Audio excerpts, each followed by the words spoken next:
पापा इधर आ जाइए. हाँ, come here.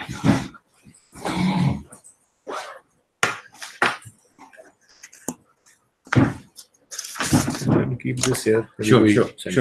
Interaction में काम आएगा. Sure. मैडम पानी की बोतल. नेहा. अच्छा नहीं है सर मैं भिजवा देता हूँ. It's okay. I'll send you. हाँ ठीक है. Great. तो ये वाले स्क्रीन पे जो आएगा वो शेयर होगा automatically. Yeah, automatically. Yes. Actually, the participants sitting here, they are seeing only your PPT. Otherwise, but वो जब आप बात करोगे, then शुरू में तो आपको बाद में इसको switch कर देंगे. ठीक. आपको वहाँ पर पता लग जाएगा सामने. Automatically. मेरे ले क्या हो रहा है? ठीक है सर. इसको constraint करना. हाँ.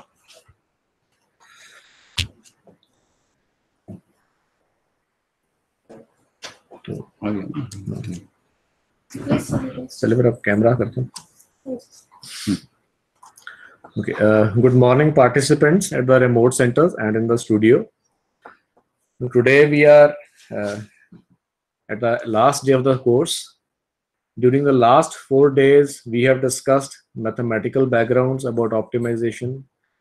We had introduction to MATLAB and a very limited introduction to optimization toolbox functions also, which we used on the command prompt and in the script files or function files. We also had 2 expert sessions on experimental design and optimization, where we discussed Taguchi and ANOVA, and also artificial neural networks. Today, we have with us Mr. Dharinder Singh. He is Senior Application Engineer in MathWorks. So MathWorks is a company which makes MATLAB.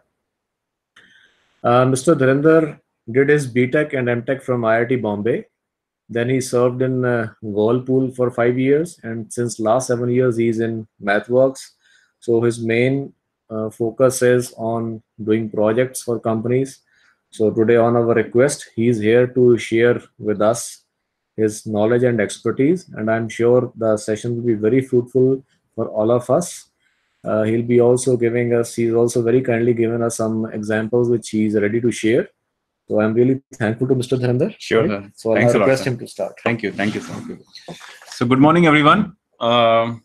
So as you can see, the title of our talk today, which will be focusing on solving optimization problems with MATLAB. Okay. Now, the agenda for till 12:30 looks like this. So we will have some introduction on what we are going to do today. We'll look at some of the type of optimization problems like least squares minimization, nonlinear optimization, mixed integer programming, global optimization. So these are some popular topics in the area of optimization, and they are widely used in different applications. I'll also talk about few applications. Okay, so let's get into the introduction part. Okay. So what are some optimization problems we see around us? Okay, so if I've taken multiple examples from different areas. For example, if you would like to maximize fuel efficiency in your cars, okay, everybody drives cars, bikes, different vehicles, right? So we would want them to give maximum fuel economy. Okay, so we want more kilometers per liter of fuel. Okay. That is an optimization problem because there are many parameters that define that system. Okay, so we'll look at some of those areas. Another area is also minimizing risk. This is specifically for people who are working in the finance area. So you have different stocks, different options. That how do you balance out those different stocks and options? Okay, to minimize risk. That's again a kind of an optimization problem. Okay. Then you have let's say some other customized problem of your own. In that case, you might be working to maximize your profits or minimize your investment, and so. Okay, so these are some common problems that we have listed out here. Okay.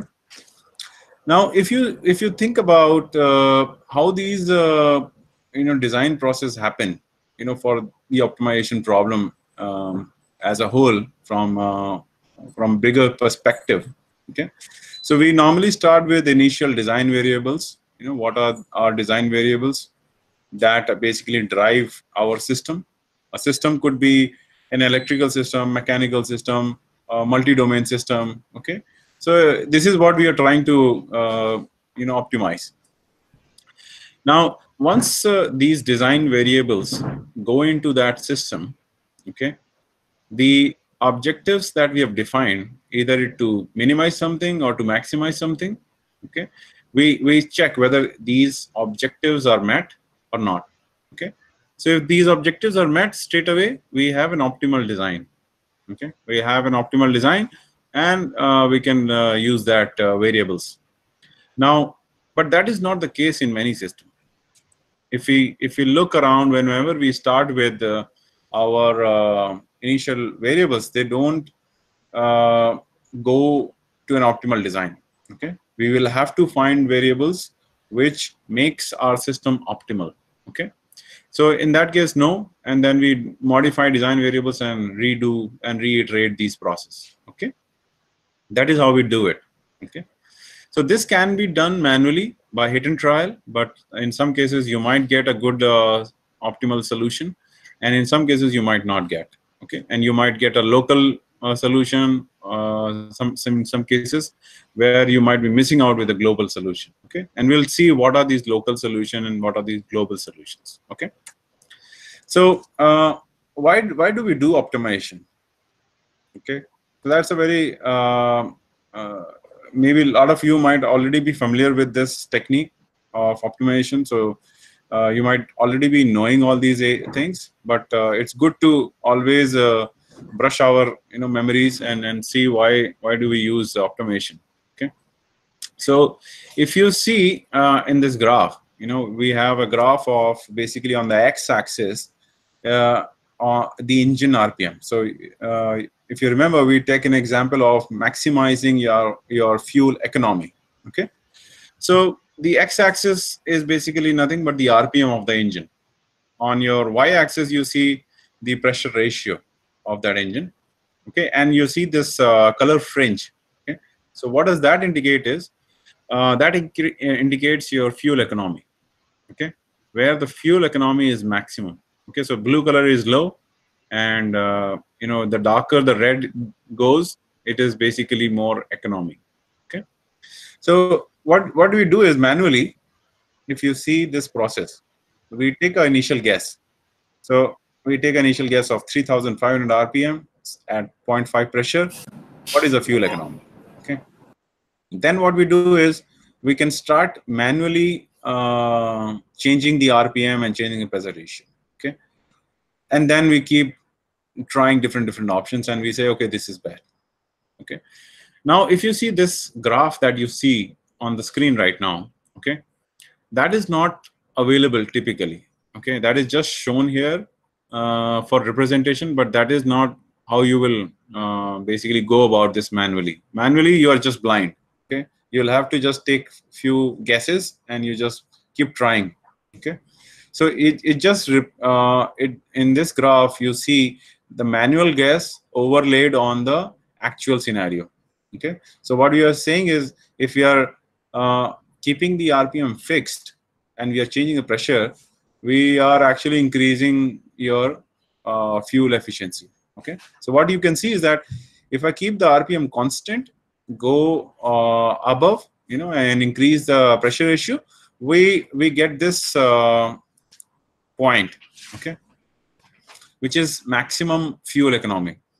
So and if we go above that, we will not have a maximum fuel economy. Okay, so what we see is, okay, this is good fuel economy for me. Okay, but clearly from this graph, what you can see is that if the person is playing in the blind, he will not be able to find this point.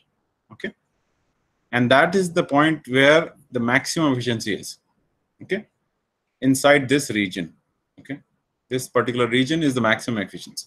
Okay, so that is, if you see, if we do manual optimizations, we might get some optimized design, but that may not be the perfect solution.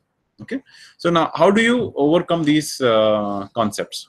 Okay, and instead of using manual, we approach through systematic algorithms, which are part of optimization design. Okay, now if you see, if we use proper optimization techniques, okay, and that means, various algorithms in optimization. You might have already gone through some of those algorithms in last few days, okay.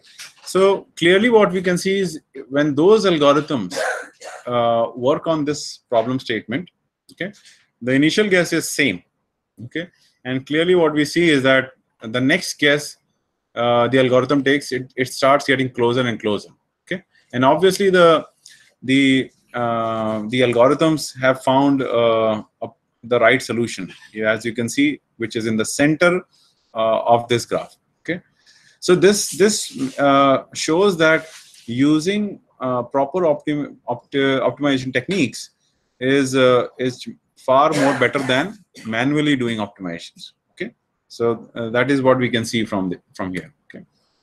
Okay, then so when we start, we understand, the optimization is necessary. Why use optimization? So we need to find better designs.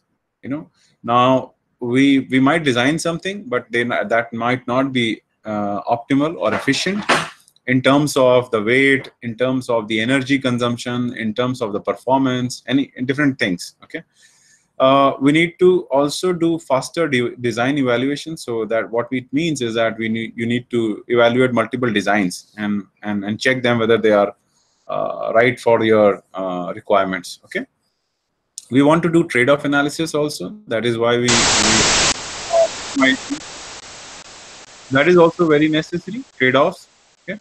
And the last one is basically non-intuitive designs also can be found out from this optimization.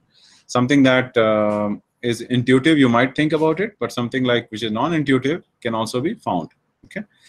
So for example, if you see on your right here, there is a picture, okay.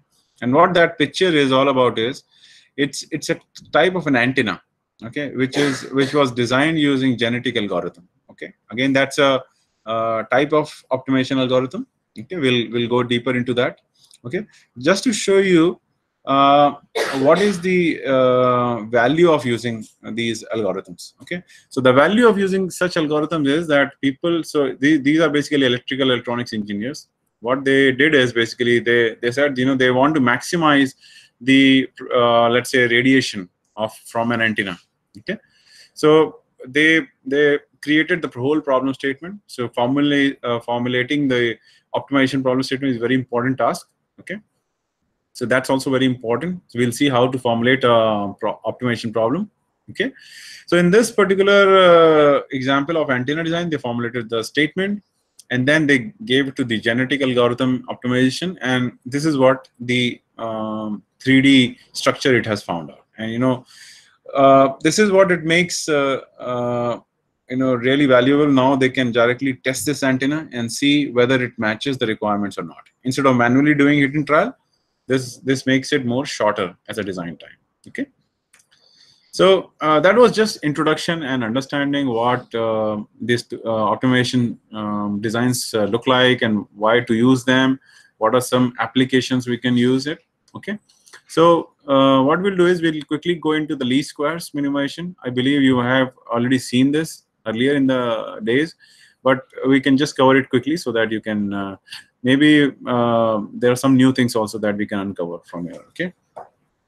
So curve fitting demo, some things which you already seen, I can also skip it because curve fitting, I believe, I think Professor Dhami was saying he might have covered in that, okay. So just to brush up in this is basically what is curve fitting basically, okay. So there are points, for example here x and y points. X is basically time and y is some values, and what we would like to do is fit a curve on these points, okay. And why it is useful is so that once we fit a curve on it, we can predict inside values, and if you interpolate outside, we can do outside values also, okay. So this is useful when you have data, okay. And why do we do these things is because we can use that data to create parametric equations, which is basically here exponential equation here. You see C1 plus C2 e to the power minus t, okay. So what is going to help you is with basically predict something inside those points or outside those points. Okay. So for example, if you are working with a let's say example, a motor. Okay, so you can collect points from the motor, what voltage goes in, what angle it rotates, or what speed it rotates. Okay, and if you collect 10 such points, what you can do is you can actually create a model of your motor. Okay, without actually going inside the motor aspects. Okay, so that is the value of using curve fitting. Okay, now just quickly I'll show you the program as well. Okay, so let me go into MATLAB now. Okay, so I have this MATLAB here. Let me open my examples from here. Okay, so these examples I have also given here. Anybody wants it, they can just request them, and you can get access to these examples. Okay, so there are a lot of examples. I'll show you what examples we have in this. Okay, so what I do is if somebody has a curiosity what I'm doing. Okay, so basically what I've done is, instead of opening, when I'm opening a lot of examples from here, so you see I have an HTML page here. Okay, and basically all my example is here in this folder. Okay, you see I have a least squares, nonlinear example, gantry crane. I'll take some examples also. Traveling salesman, multi-start nonlinear, regression, global optimization peaks, GA circuit design, right? Mount Washington. You know, there is a mountain, and you want to say, how do I reach to the top through the shortest path? Which is that shortest path? Okay, that is also we can find out. Okay, or which is the highest point, which is like let's say lowest point, all those things. Okay, so what I'm doing is basically I've created a MATLAB program here. Okay, so what I do is basically add paths here. I can define all the shortcuts so that I can save a lot of time. So if you're also using MATLAB to present multiple things at conference or something, you can also use similar techniques. So this MATLAB script is also along with this, so you can directly see how to do it. So you can also replicate it your end. Okay, so what I'll do is, so if I click on this link, it directly opens me that particular program. Okay? So that's the benefit of doing this HTML page. Okay, now here you see this is a MATLAB program, and this is what we were talking here earlier. Okay, let me go back to this one. Okay, so how does a MATLAB program look for this example? So you can define your variables T like a matrix. Okay, so it's a vector or a matrix. Okay, it's a one dimension. Y is again a one-dimensional matrix. Okay, and then you can see a plot of it. Okay, if you want, I can quickly run this. Okay, so okay, let me go on the top first. Okay. Okay. So all these percentages, you see double percentages here. Okay, let me go on top. So these creates basically comments plus sections in your code. Okay, so I can run one part by one part. Okay, so for example, if I start from here, I can say run and advance. Okay, so run. So this has executed. It is waiting for me to run again. Okay, so when I click on this, it shows me all the points that we have. Okay, clearly from these points we can see that it's an exponential curve. Okay, visually. Okay, and what we're going to do is now we can keep this minimized. Okay, run. So we can add titles and all those from command line also. That is also you can do. Okay, because not just a graph does not make some meaning out of it. So you have to add some context to it. What is the x-axis? What is the title? All those things. Okay. Now, since we know that this is exponential, we are directly going to set up a linear equation and find out the coefficients of it. Okay, like C1 and C2 with that we saw here. Okay, this is the linear equation that we are talking about. Okay, so we'll find the C1 and C2 coefficients here. Okay, so that is what we have started with. Okay, so let's do that. Okay, and this is what you will see. Okay, let me open that. Okay. So right now we have not plotted that equation here.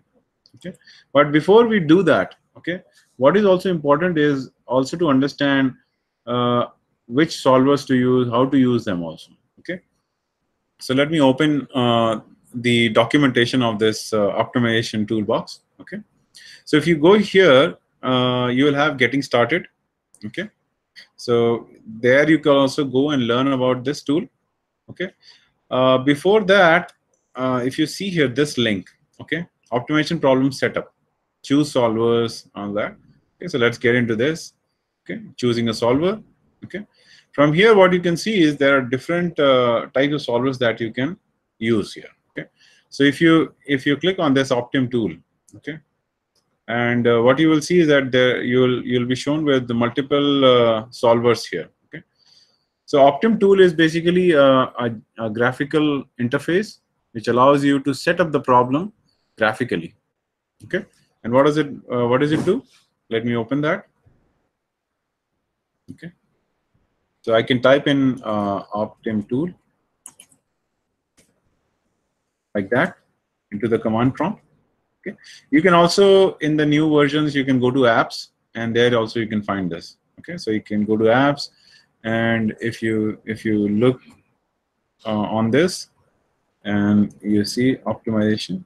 Okay, so here you see optimization. Okay, so from here also you can launch it. Okay, and you see here it's showing the same name, Optim tool. Okay, so what does it do? So you can click on it. It's going to open that interface.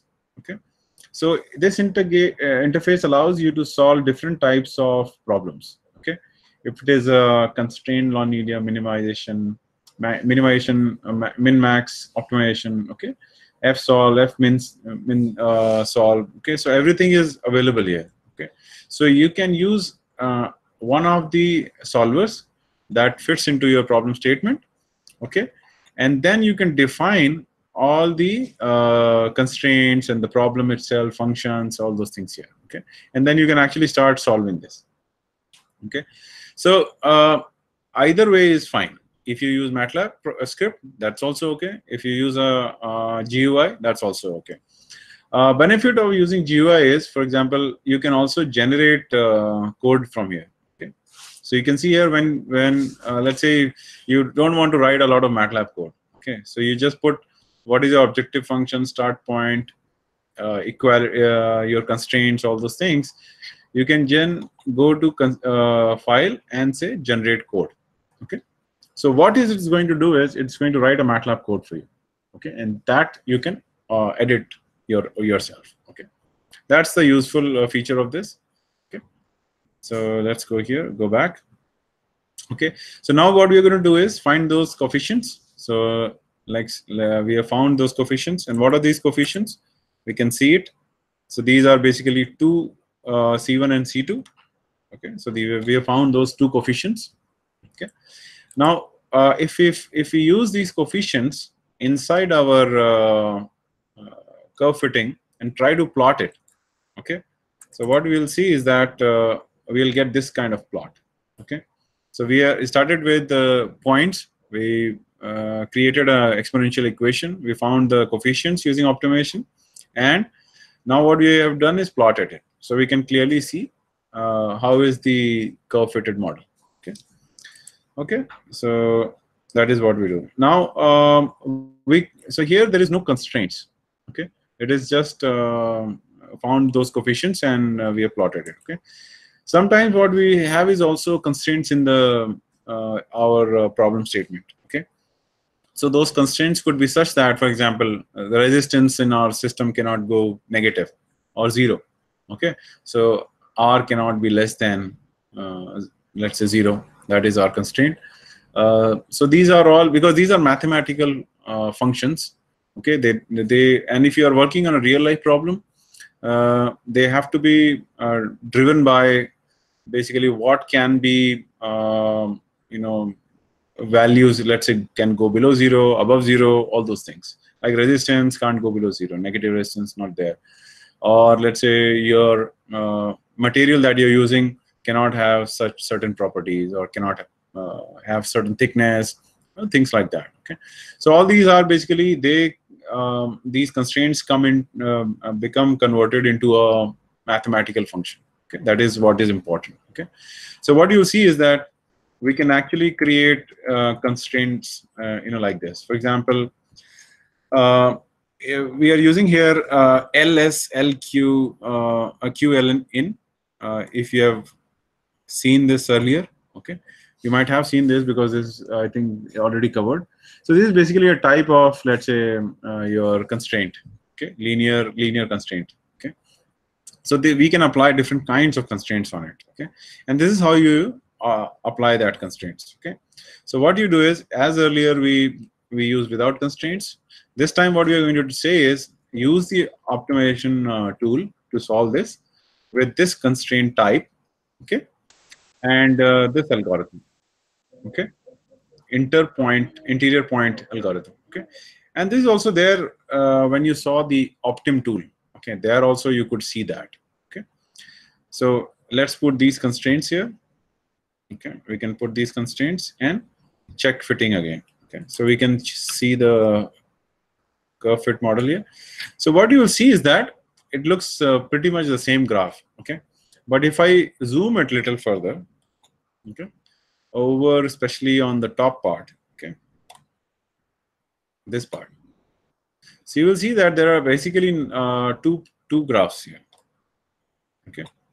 One is with constraint, other is without constraint, okay. So the constraint does make a lot of difference on the way the coefficients will be calculated, because they are now constrained to look into certain bounds only, okay. So this is also a very important aspect, and you can also put constraints into your system and find the optimal C1 and C2 in this case, okay. So these are the design variables, C1, C2. They look mathematical, but they actually can represent something physically also, something like a motor, resistor, capacitor, anything, okay, that can be represented very easily, okay. Yeah. Okay, sure. So I have a request to go slightly slow, okay. So I'll do that, okay. So that is one, okay. So these programs, if you're trying to write your program, okay, this program we can actually give it to you, so you don't have to worry about how to write this program, and if you're not able to follow this program, okay. But if you do want to follow this, you can actually type all these commands, okay, and you can get this done very easily, okay. So you can define your own variables, your own plotting, okay.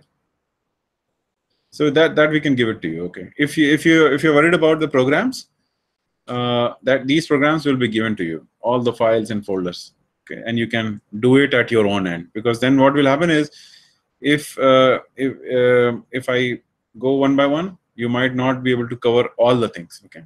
That's okay. Presentation, I'll go slow, okay. All right, so let's get into the next one here, okay. So this is what we did in the program, okay. So we had a linear system of equations, okay. We found out that there are two coefficients that we wanted to find, okay, and this is how we used the optimization that's a solver to basically find all these 2 points, okay. All right, so okay, now we get into another type of problem, okay, that is basically nonlinear optimization, okay. What we saw was these systems can be linear, sometimes they can be nonlinear, and once they go from linear to nonlinear, things change a lot, okay, because the systems become slightly complicated because of nonlinearity in the system, okay. Some of the examples of let's say nonlinear systems are, let's say, a nonlinear spring in mechanical domain. There are nonlinear resistors, nonlinear capacitors in electrical system. So you can think of different systems. Like very popular example of a nonlinear system is something like battery. Everybody has a phone or has a laptop, and they have basically a battery in it, okay. So battery has a lot of chemistry going inside, okay, and most of these chemical processes are highly nonlinear and difficult to capture. Okay, so that's why dealing with nonlinear, when we work in real life, mostly systems are very nonlinear type.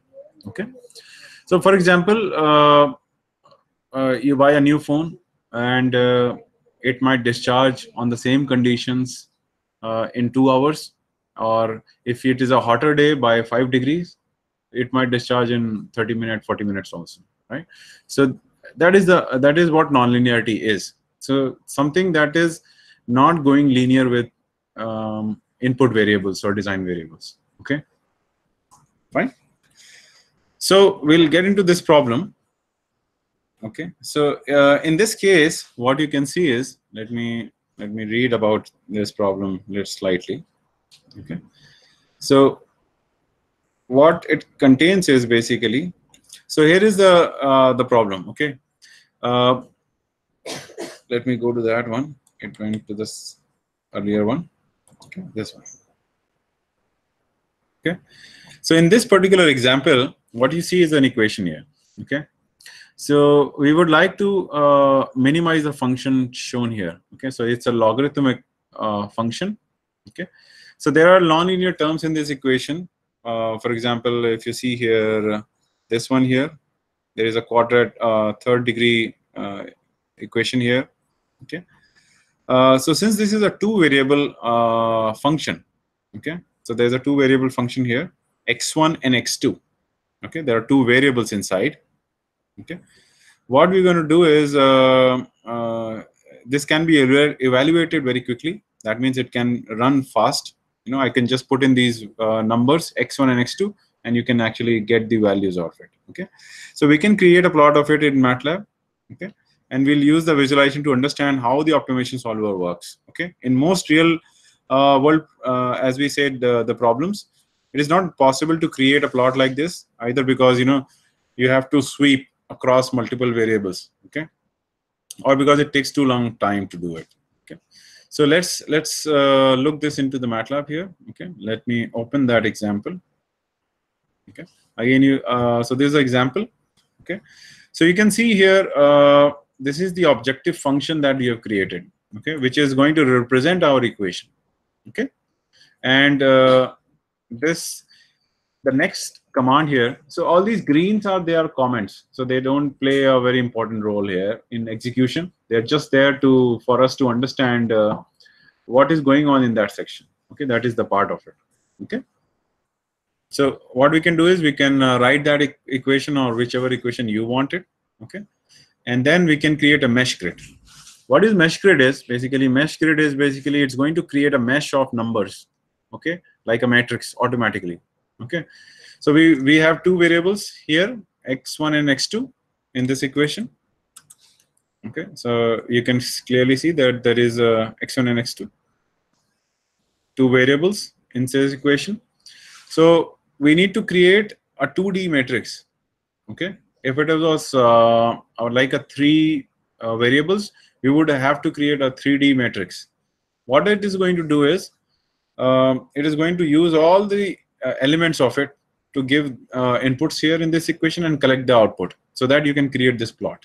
Okay, that is what mesh grid does. The mesh grid allows you to create multiple points, okay, instead of manually sweeping across.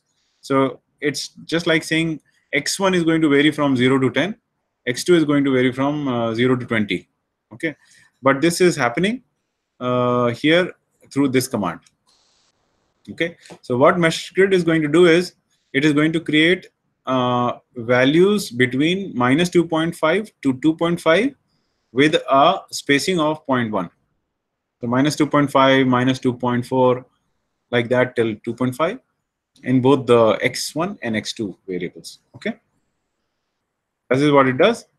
And then the next task is, we are going to evaluate all the function values at all these points. So you're seeing, I am going across two for loops. So there are two for loops, one for x1, one for x2. Okay, that is what we are doing. And at every point, we are evaluating what is the value of that function. Okay, and we are storing it in variable called z. Okay, so eventually what we'll have is basically a x, y, and z variables. So x, y inputs, z output. Okay, so basically we'll be able to create a 3D plot, okay, of that two variable function. Okay, so let's look at it. So what I'll do is go on top and run section by section here. Executed that, executed this. This is what we get. Okay, so you can see here. So these are the x values, and what you can see is it's ranging from minus 2.5 to 2.5, and again here from here minus 2.5 to 2.5. Okay, and accordingly we have the z variables, so functional output. Okay, so if we are able to do this in real life, we would actually be able to tell you that what is the minimum function value of this. Okay, how I can just go to rotate this plot. That is also one of the useful feature of this plot in MATLAB. It is not just 2D plot. You can rotate it. Again, if you had to do this in your tool, it will take a lot of efforts to do that. Okay. Now, if you can see, I can rotate this plot, okay, in different axes. Okay. If you want to see it in a particular axis, you can just go to some particular view also. If you want to look at it from Z perspective, so I can look at it from X, Y. Okay, so it looks like a plane because I'm looking from top. So I can just see a sheet, and all these colors signify where the values are less and more. Okay, and if I look at it from X and Z perspective, this is from the Y side. Okay, and we can clearly see that the minimum is somewhere here. Okay, that is the place where our minima is. Okay, so we can visually find this also. Okay, but this is not a realistic case. Okay, so we had plotted this. Let's minimize it.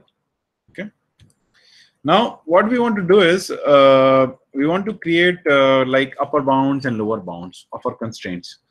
So we can create lower bounds and upper bounds saying the values of minima and maximum that we are looking at cannot go below minus 2.5 and cannot go above 2.5 for both the variables. Okay, and then we are going to set up our optimization problem. Okay, so we are going to use again same function, Optim options. It's okay. It's going to use Optim tool at the back. Okay, this function allows you to put all the arguments to it. For example, what is the solver we are using here? We are using fmin_con. Okay, we are trying to search the minimum value. Okay, constraint function. We want to display the iterations, and what is the output function? It's plot update. That is what we want. Okay, and if you want to give specific inputs for your fmin_con solver, that also you can give here using fmin_con. Okay, so it takes in what is your function, objective function, which is our logarithmic function that we started with. Okay, and what is the range that we are looking for. And so if you see all these square brackets, okay, so they basically are arguments. Okay, and if you want to look at it, how do you find how to use this function? Okay, best is you can either go to this and say help on this selection. Okay, so if you click on this, it's going to open up the fmin_con usage page, and here you will see all the options here. Okay, what is the function, initial values, a, b, and what is the a equality, b equality, lower bound, upper bound. Okay, this is how you use that function. Okay, that you can explore. Okay, now we have set up this problem. Okay, and then what we are going to do is we'll see the display of function evaluation, how it progresses, the optimization itself as a whole. Okay, so let's run these two commands. Okay, so run this one and run this one. Okay, let me go. Yeah, so you saw that. So you could actually visualize that, right? But maybe at the remote centers, you might not be able to see this visualization how it moved. Okay, I can redo it. Okay, just give me a second. But then sometimes it may be very quick and it takes time. Okay, so let me start this function, run section. Okay, so you see that. So when I click on run section, it actually starts from here and then takes this route. Okay, that is what it is doing. So what we have done is, this is normally you don't see that. Normally you don't see that because when you solve something, it gives you the final solution. Okay, that this is what the final solution is. Okay, here what we are trying to do is we are trying to see and we are trying to fetch what the solver is doing. Okay, and this is what we are trying to do. So we are displaying all the happenings of that function fmin console. Okay, and display the output of that function count.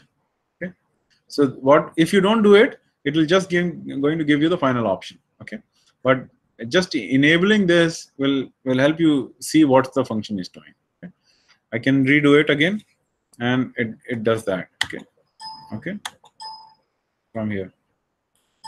Okay, so this is what it does. Okay, now here also what I can do is, again, I can see it from different views.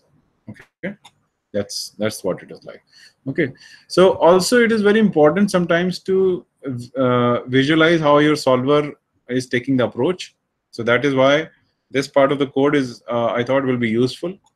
Okay, so here, be it whatever your problem, 1D, linear, non-linear, you can actually visualize what the root solver takes. Okay, and that helps you to understand some insights of your problem. Okay, now next section is basically is finite differences.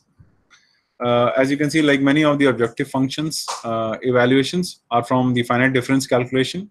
Okay, fmin_con does in order of like approximate gradient. This figure will actually show you all the differences. Okay, let me run this section. Yeah, where is that? Yeah. Okay, so you see that. Okay, so what is here is let me just close this and run it again. Yeah, so this is what we used earlier. Okay, this is what the points are evaluated in optimization. Okay, okay, so that's the highlighting. What is an objective and evaluated points and solver steps. Okay, so it is evaluating two points and taking a solver step whether to go in which direction. Okay, that's what it is shown here. Now let's go zoom in. Okay, so some of these points, let me slightly make this smaller. Okay, so some of these points, like if you see here plus markers in that figure, what are these is basically due to a line search step that the algorithm takes. Okay, and where it modifies the step size until it finds a satisfactory step to take. So others, like the ones you see here, you see when we will zoom in, are due to finite differences. Okay, so let's see this. Okay, let me see this. Okay, okay, so what we'll do is we'll slightly zoom inside this part. Okay, so if you zoom in, you'll be able to see the differences where it's way too small. Okay, okay, like that. So you can explore this also. I'll give you this. You'll get this code. Okay, and yeah. Okay. So one more last step. What is to use user supplied gradient. Okay. You can also, so some gradients the solver will calculate. You can also supply user gradients also, like how to approach that. Okay. I'll not get into that then because it may not be useful for everybody. Okay. So you can try this also at your end. Okay. All right.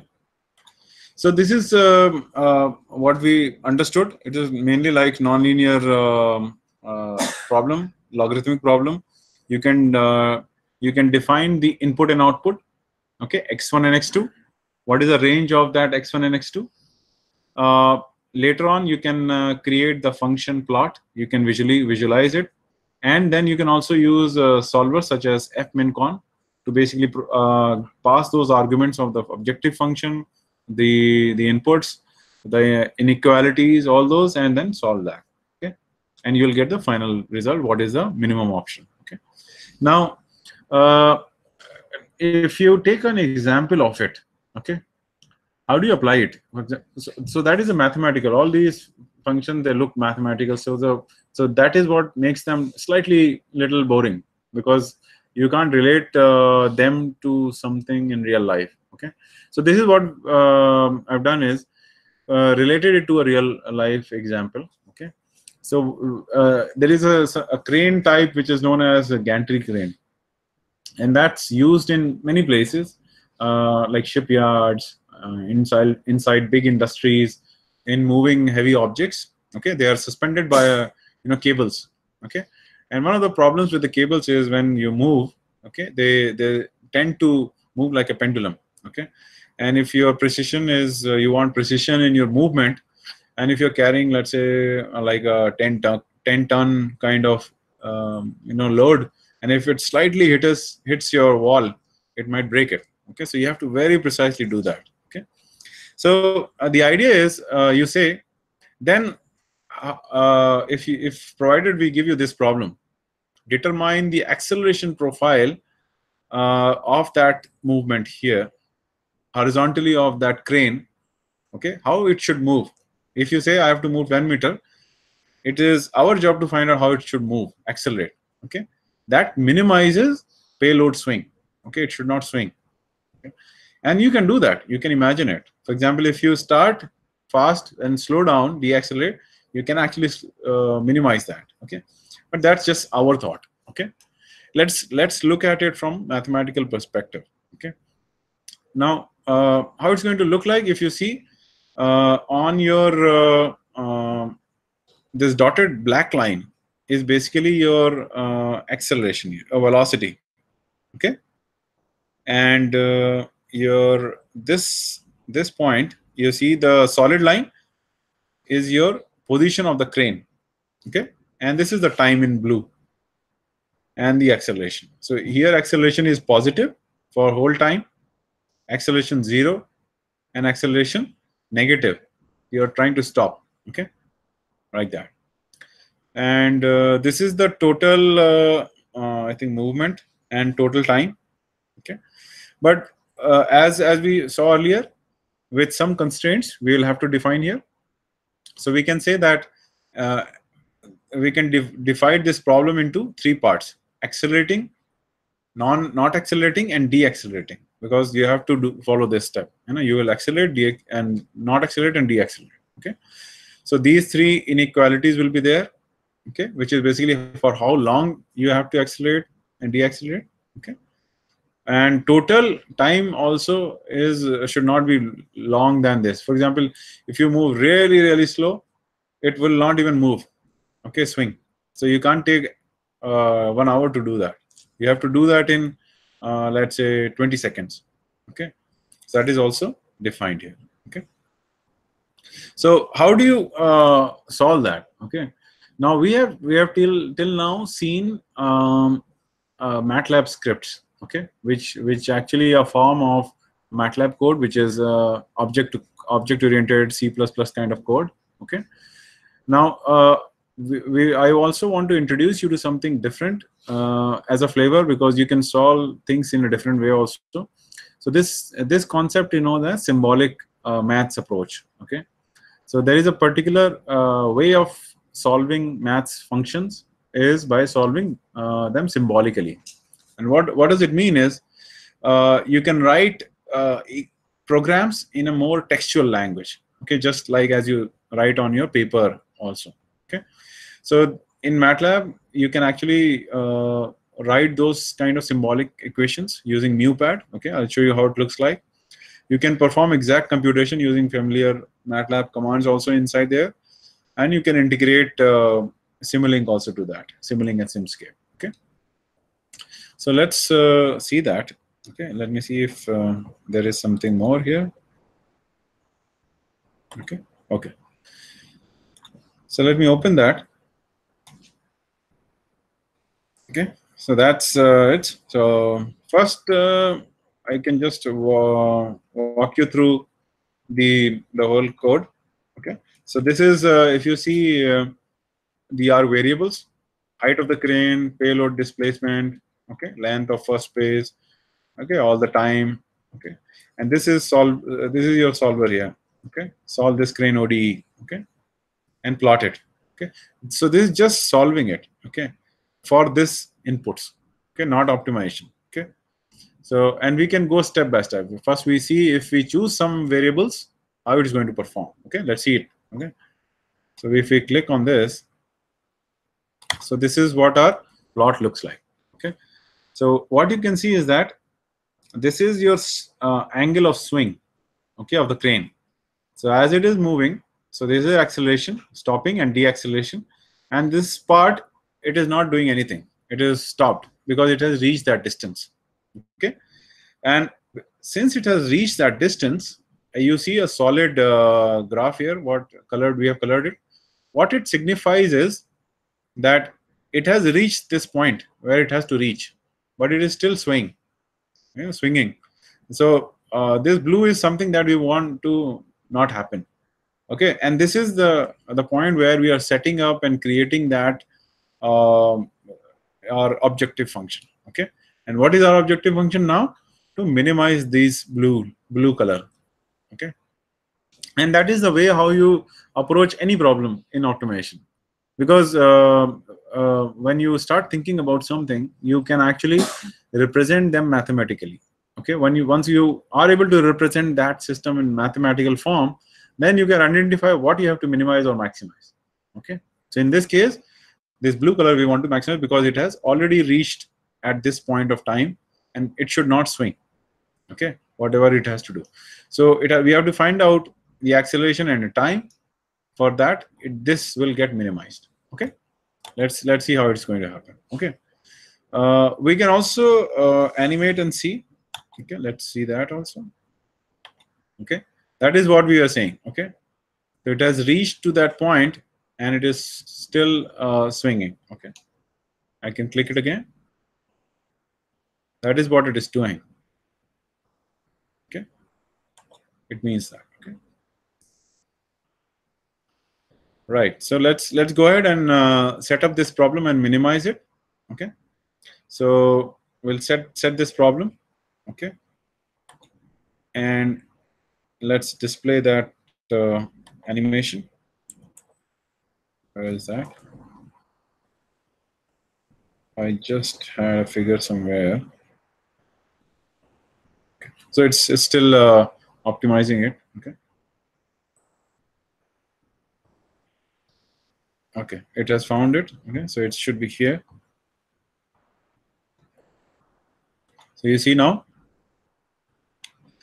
So now, if you see, we have optimized the time and the acceleration such that the blue color zone has minimized here. Okay, it is still there, very less.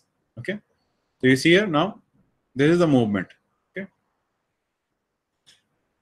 and it goes and gets stabilized there. Okay, this is what you will be able to achieve after you have performed the optimization on that acceleration and the time, how much it has to accelerate, how much it has to deaccelerate. Okay, and if you are able to finally get those values, you can actually see it, animate it.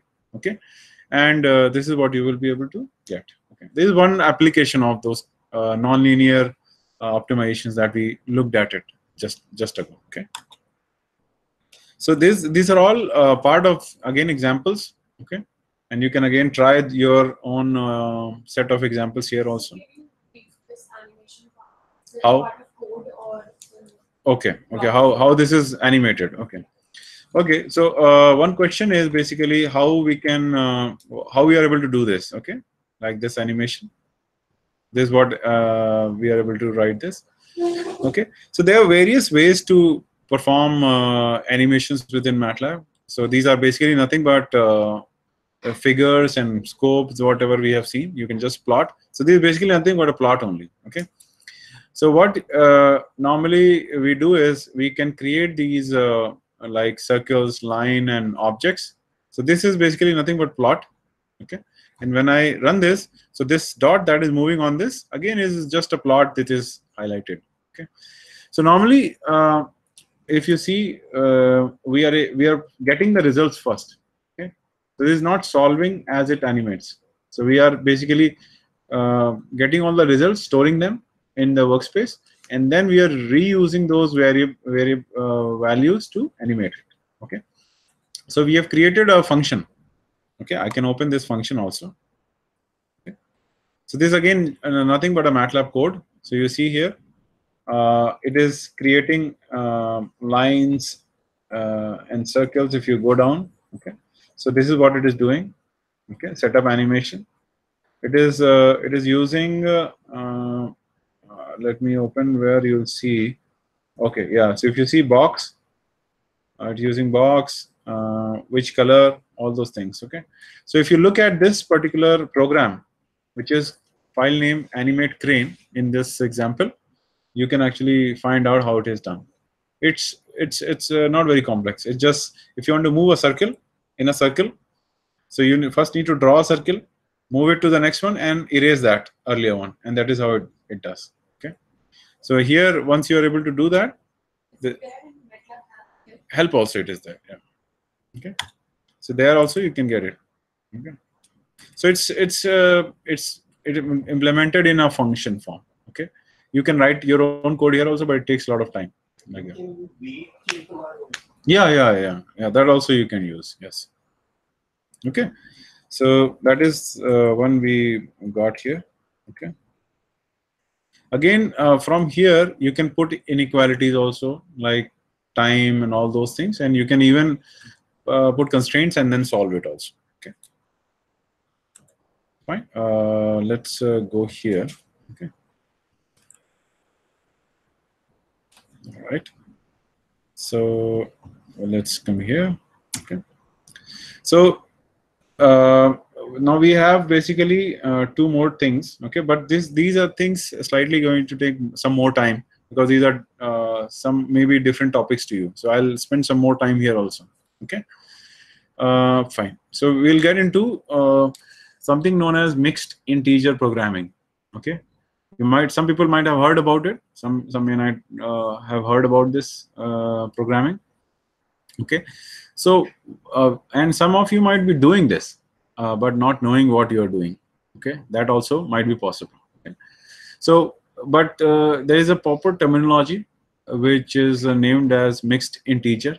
And what exactly? Let's see that. Okay. So I've written some notes also. We can look at it. So let's see that first. Okay. Here. Okay. So let's think about why it might be important for a variable in an optimization problem to only take on discrete or integer amounts. For example, there are a lot of things in the real world that only exist in integer quantities. You know, for example, number of shares, number of cars. Okay, because they will take only integer values, not decimal places. Okay. Let's say that, and for all these items, okay, it does not make sense for a solution to the problem to have fractional values. Okay, it can't be like 0.1, 0.2, 0.3 like that. Okay. Another common occurrence is the real world is of binary decision, which is ones and zeros. Okay, on or off like that. Also, those are also like states, discrete numbers. Okay. Mixed integer programming gives us a way to solve linear optimization problems with constraints and specify that certain variables must come out to be integers. Okay, so we saw earlier C1 coefficients, they came out as floating points. We even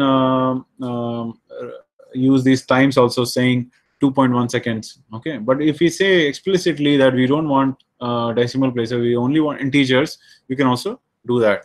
That is where this is important. So if you say I want to maximize number of cars on the road, you cannot say it is 1.2. It has to be 1 or 2, like that. Okay. More formally, we have a linear objective function subject to linear inequality also. That also I'll show you. Okay, this one here. So you can have a continuous and integer variables or linear objective and constraints in it, in this mixed integer linear programming. Okay, let me even show you here. Okay, this we have already looked at it. So what type of integers can happen? Okay, ones and zeros. This is what two things are part of this mixed integer linear programming: continuous integer variables and linear objective constraints. Okay, so let me do one more thing here. Okay, just give me a second. So I'll open up one of the examples from here. Oh, sorry, not this one. Where is my examples? Yeah, this one. Okay, right. Let's go back. Okay, fine. Okay, so what is that mixed integer, let's say, problem also? Okay, so again, like we saw, we took a nonlinear optimization problem into a gantry chain, okay, or application of it.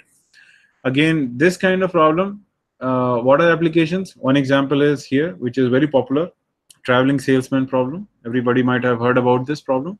Okay, and in this problem, the definition is that we have to find the shortest path through multiple points.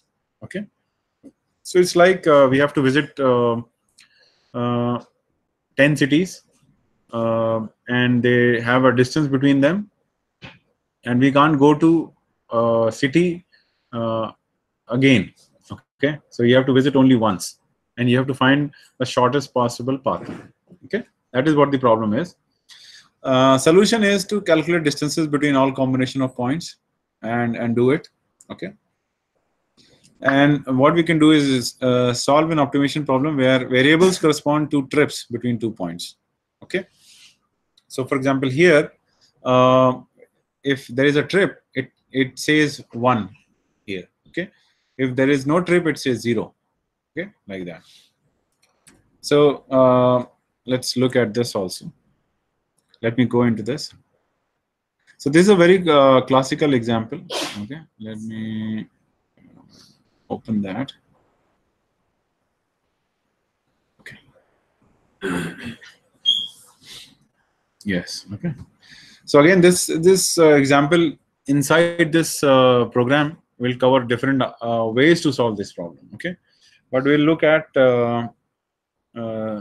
this first way, and then you can just browse through other ways also inside this. Okay, so this shows how to use binary integer programming to solve this classical example of traveling salesman.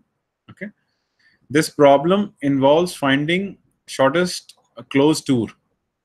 Okay, in this case we are finding a closed path. Okay, that means we are going to go and come back. Okay, through set of cities. Okay, in this case there are 27 stops, 27 cities we have to go. We'll also solve this initial problem and see that the solution has subtours. Okay, so that means you are going again to one city, more than one. This means the optimal solution found does not give one continuous path through all the points, but instead has several disconnected loops.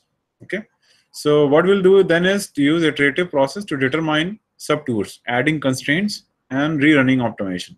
Okay, so what we'll see is that if such kind of problems happen, okay, we can see that what kind of constraints we need to add to make the problem optimization much more better. Okay, that is very important. Okay, otherwise we'll get into a solution which may not be relevant to us. Okay, so let's look at this. Okay, now what we are doing is we are using a latitude longitude. So this theoretical problem you might have read in books or in any other class, but they show it normally on a distance noted or points. Okay, but to make it more realistic, what you've done is put latitude, longitude, and exactly saying what are the places we are going to go. Okay, so we are using here that lat long data, and we are using a mapping way to just put all these cities on that let's say web maps. So these are all part of in MATLAB functions inside, and you can use them directly. Okay, it's also called I forgot the name of that toolbox. Okay, so that allows you to integrate the maps and lat long data with MATLAB. Okay, and if you want to know which one is it, okay, so let me show it to you. Okay, let me open that. So what you can do is go to help. You'll see all the toolboxes here. Okay, it's okay. So it's not got all the one, but there is a one which works with maps. Just like Open Maps, Google Maps, things like that, and you can use them. Okay. So let's run this. Okay. Let me see. We might have sometime get an error. Okay. So this function, if you see web map, okay, that is version specific. It got introduced later. So that's why it can't find that function, because the one computer that I am on is 15A.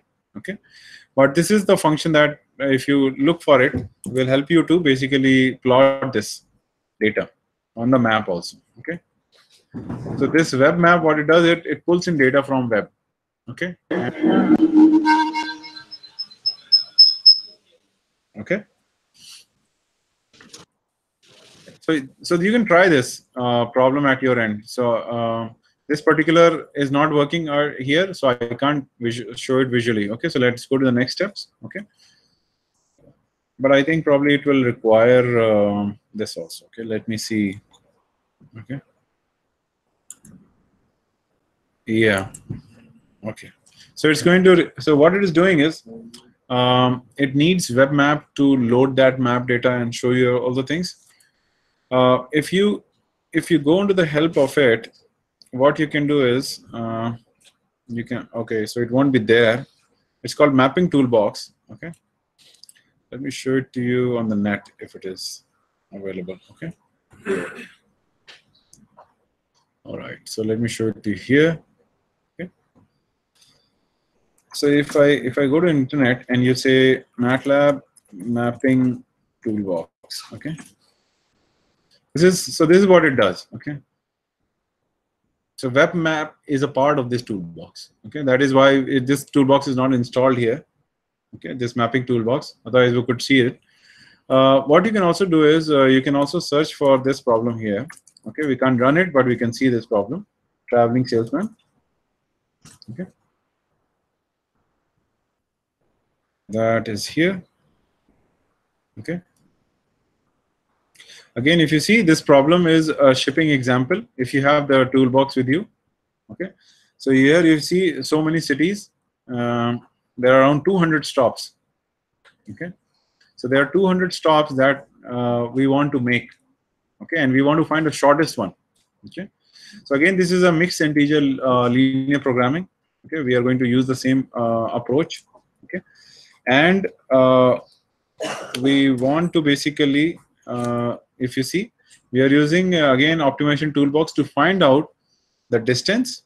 So we are setting up the objective function here, which is basically we just pick all the options. We do permutation combination, or we say if you go from these points, this will be the distance. Okay, once we set that objective problem, we give it to the optimization function and set your constraints on it, saying your city cannot visit more than once. Okay, only once it can be there. So then once you give all these objective functions here, linear equalities, constraints, it is going to give you a result. Okay, and then you can visualize those results. Okay, and how you can actually plot them back. Okay, so this is what your plot would be. Okay, so what does it mean is, in this plot, what you can see is that uh, it is visiting all the cities. Okay, but what is the problem? Let me minimize this guy. Okay, that you're just doing sub tours. You are visiting all cities. This is a, so that is the difference between a real life problem and a maths problem. Okay, so you say mathematically I found a solution, but does it make sense in reality? It could be no also, because if a salesman is going in these 6 cities, okay, how would he directly go to here? Okay, he cannot just disappear and appear here. Okay, so he has to actually go like this as a path. Okay, so that path is not there. So mathematically there is a solution. Physically, technically, it's not realistic. Not realistic problem. Okay, so that means now we have to add right set of constraints here. Okay, otherwise we will going to get these kind of answers, and they will not be realistic in the sense. Okay, so that is what is important. It has to be like this. If you see this path, it is going like this. Like that. Okay, that is the realistic path.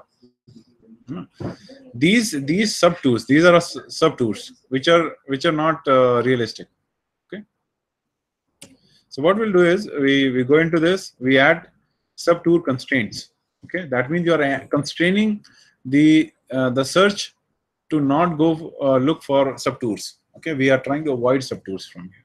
Okay, so what we are doing is creating another function. Okay, we are saying let's create functions. We are going to find out what is the length of that tours. Okay, and we can just create total number of subtours. It has found out that 27, and we can just make them 0. Okay, that is what we are trying to do. Okay, so once you are able to reduce them, you will get something like this. Okay, so you say subtours have to go to 0. Okay, or let's say 1. Okay, if only one tour has to happen. Okay, now here all those subtours are removed. Okay, now this is more realistically possible, because you can see here, this is all one tour only. It's not going to just have any subtour now. Okay, so this is more realistic. Okay, you can also see what is the solution quality of it. The solution, is it feasible tour or not? Okay, because it should be a single closed loop. You cannot just go from one point to another point and stay there. You have to come back also. Okay, that is also what you would like to do. Okay, so this is something you can try it out. It's also a shipping example in MATLAB. Just we did not add MATLAB toolbox mapping toolbox here, so we could not run this script. But once you get these files, you can run it at your end also. Okay, fine. All right. Okay.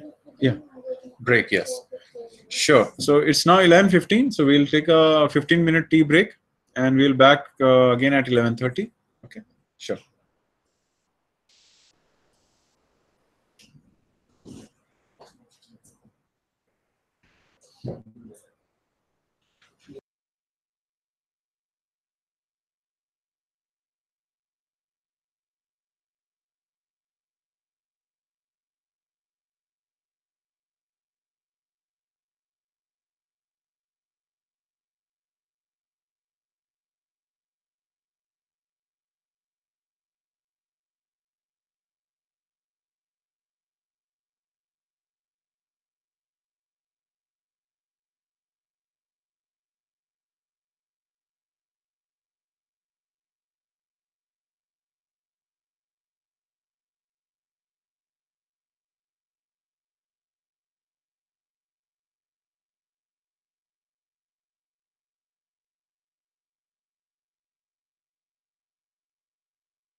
Sesha?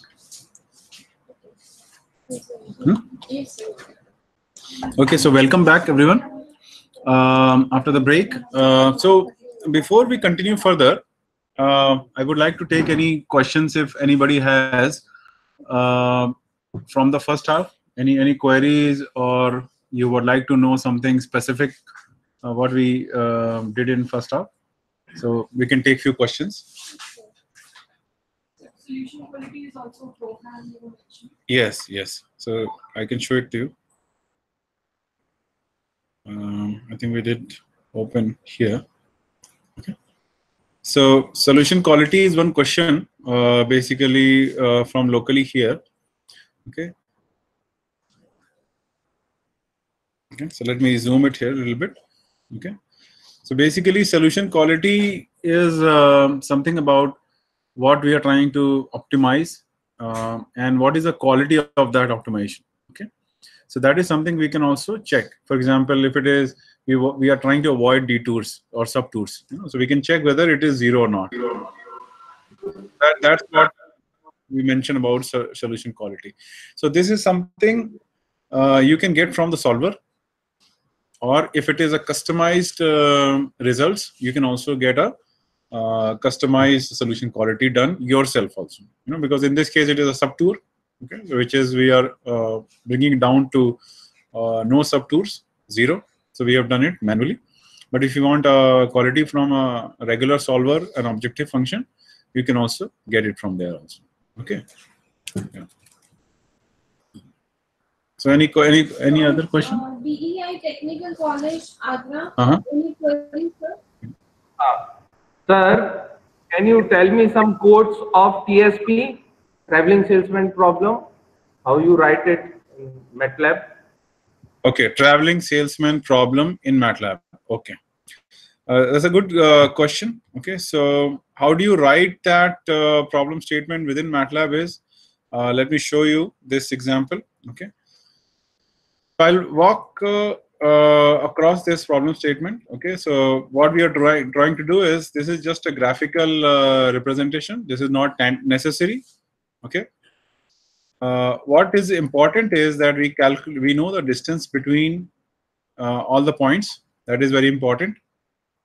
Okay, so here we are taking the lengths between the stops. Okay, so we are using latitude and longitude to calculate those distances. Okay, so this is about the problem formulation. How would you formulate that problem? Okay, okay.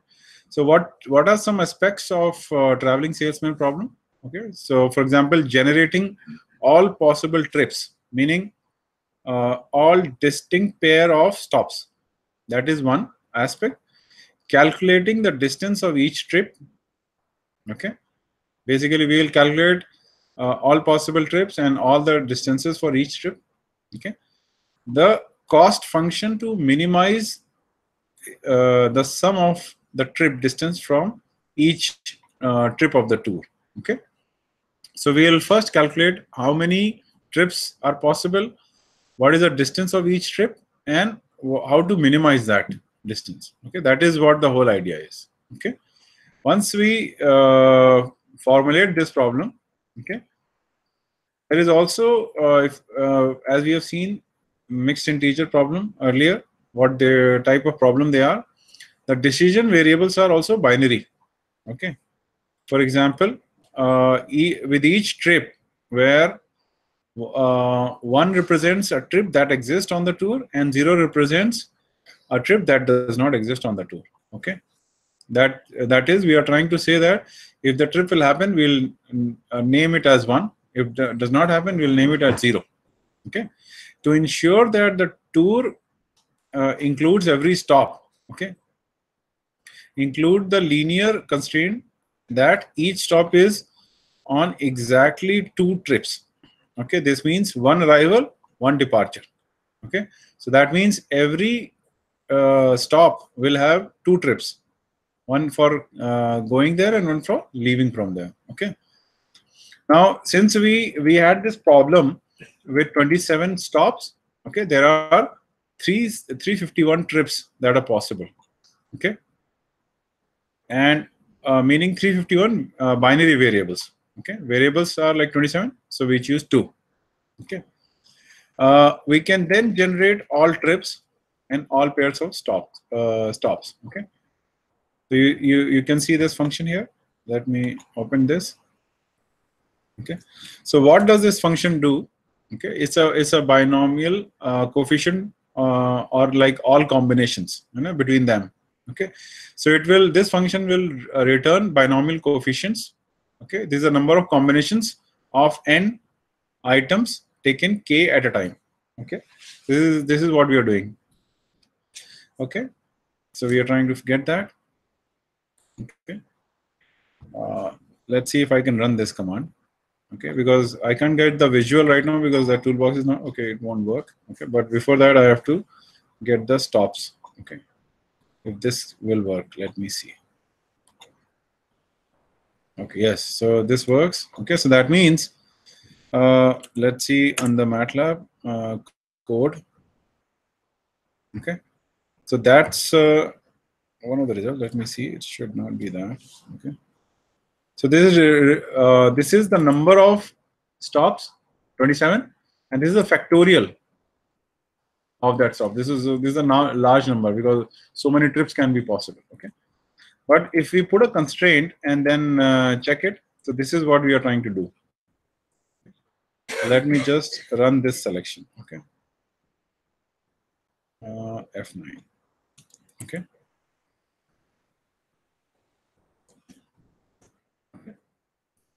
This is what we are trying to do. Okay, so we have selected. So this is combination between each stops.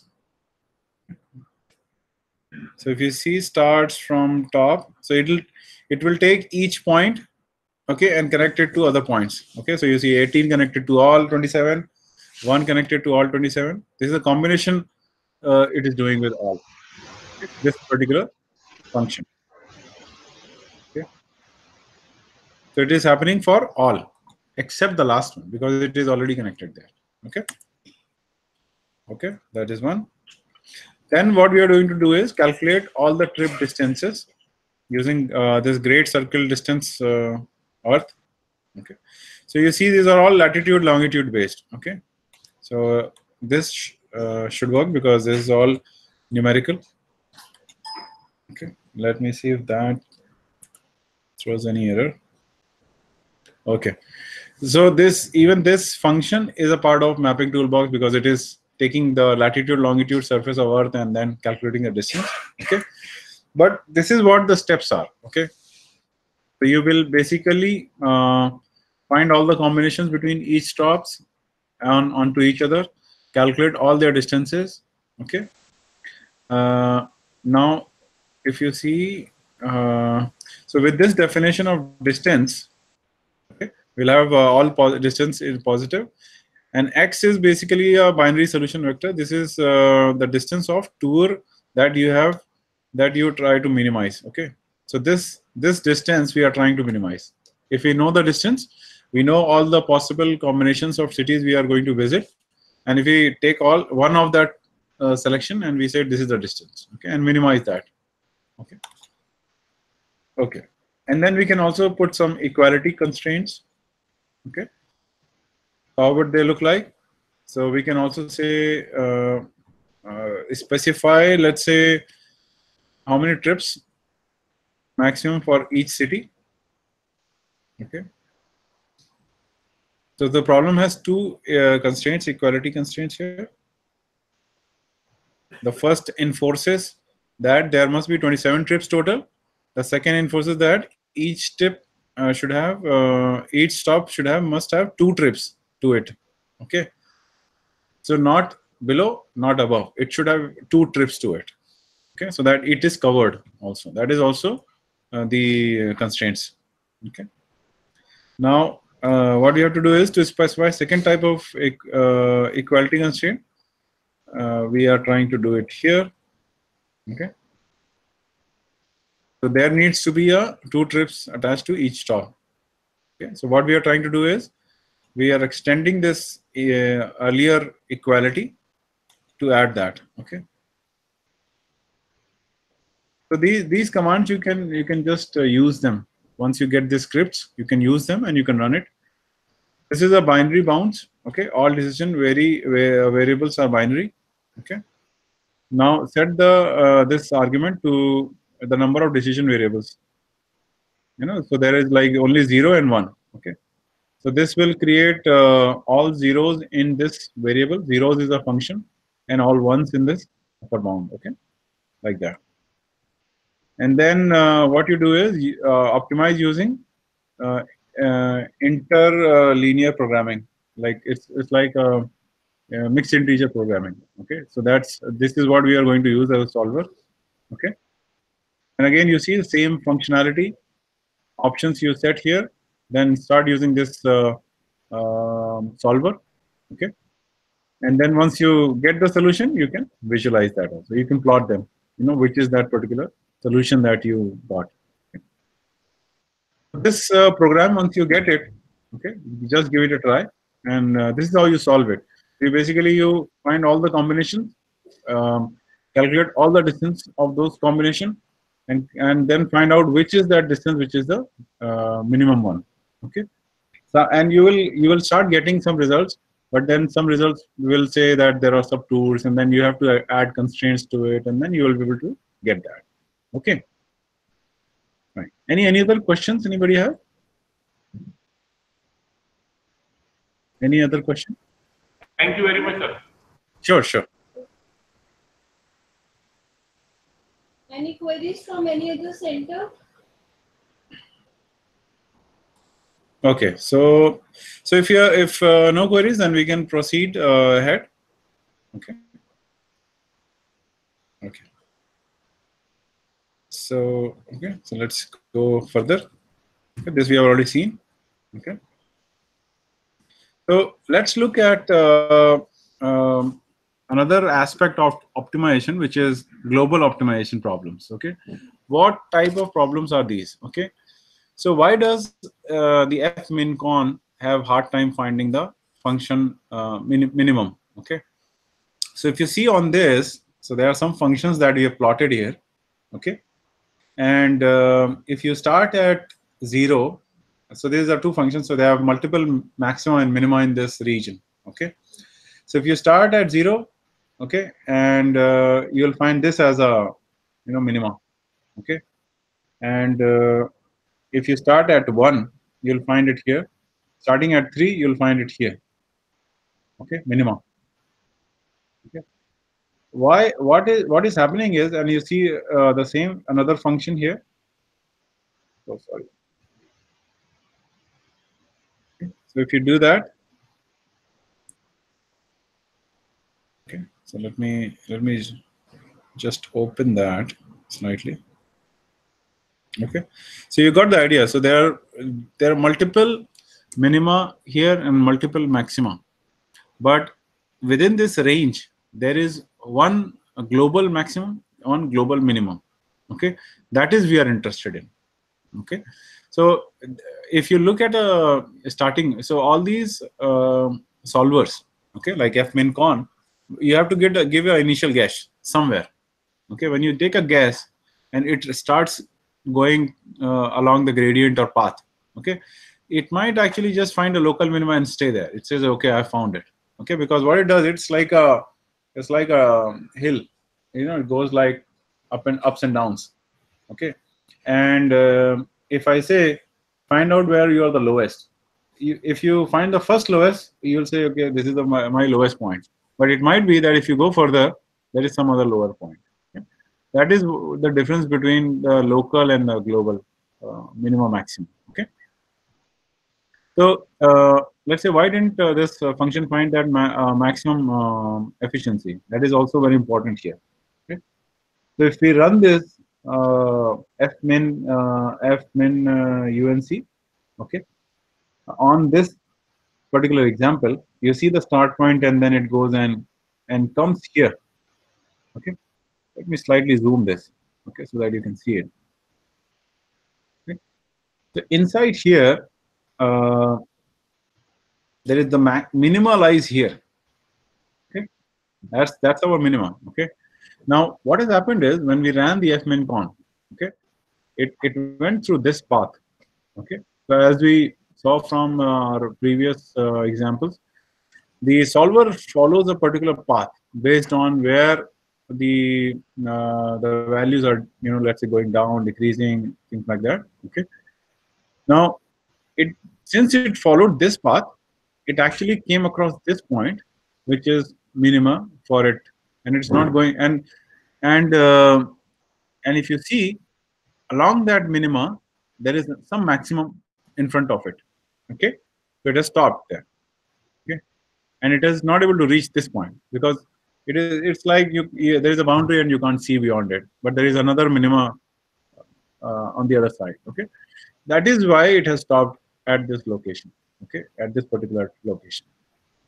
Okay, so it's very important that we sometime, if we know where, if your problem still has not found the real minima or the maxima, you should use a global optimization methods to basically find your minimum maximum. Okay, so right.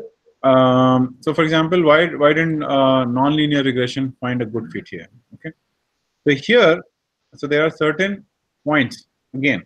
So I'm taking different examples. So some certain points we did curve fitting.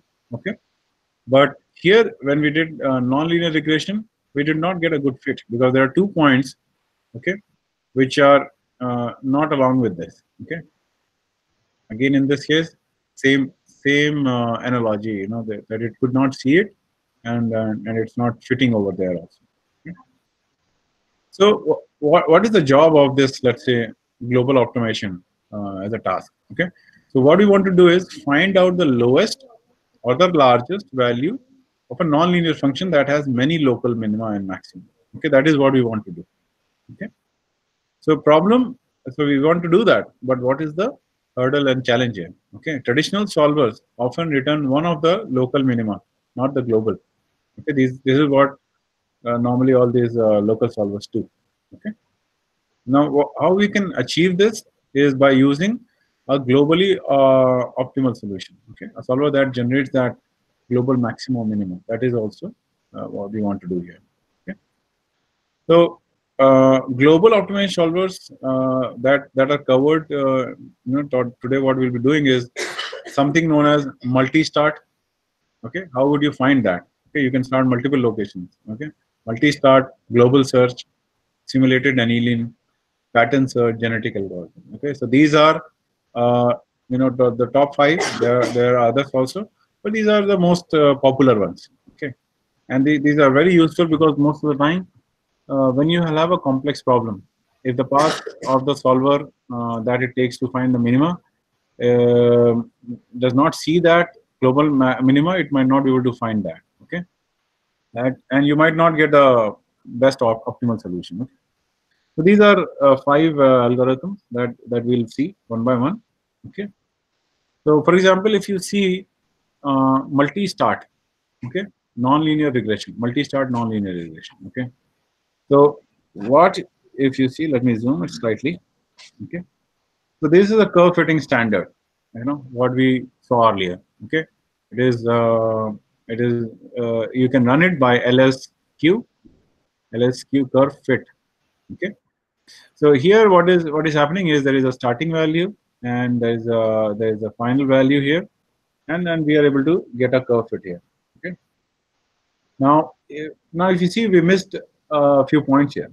Okay, and there is let me see mouse here. Yeah. Okay, so you see this point and these 2 points are not covered here. Okay, how do you overcome this challenge? Okay, because these are traditional solvers, they are not able to find those points. Okay, so what we do is we do multi-start. Okay, so if you do a multi-start solution, what you will see is that we will be able to cover those points as well. Okay, and how do you use this? Let's see that.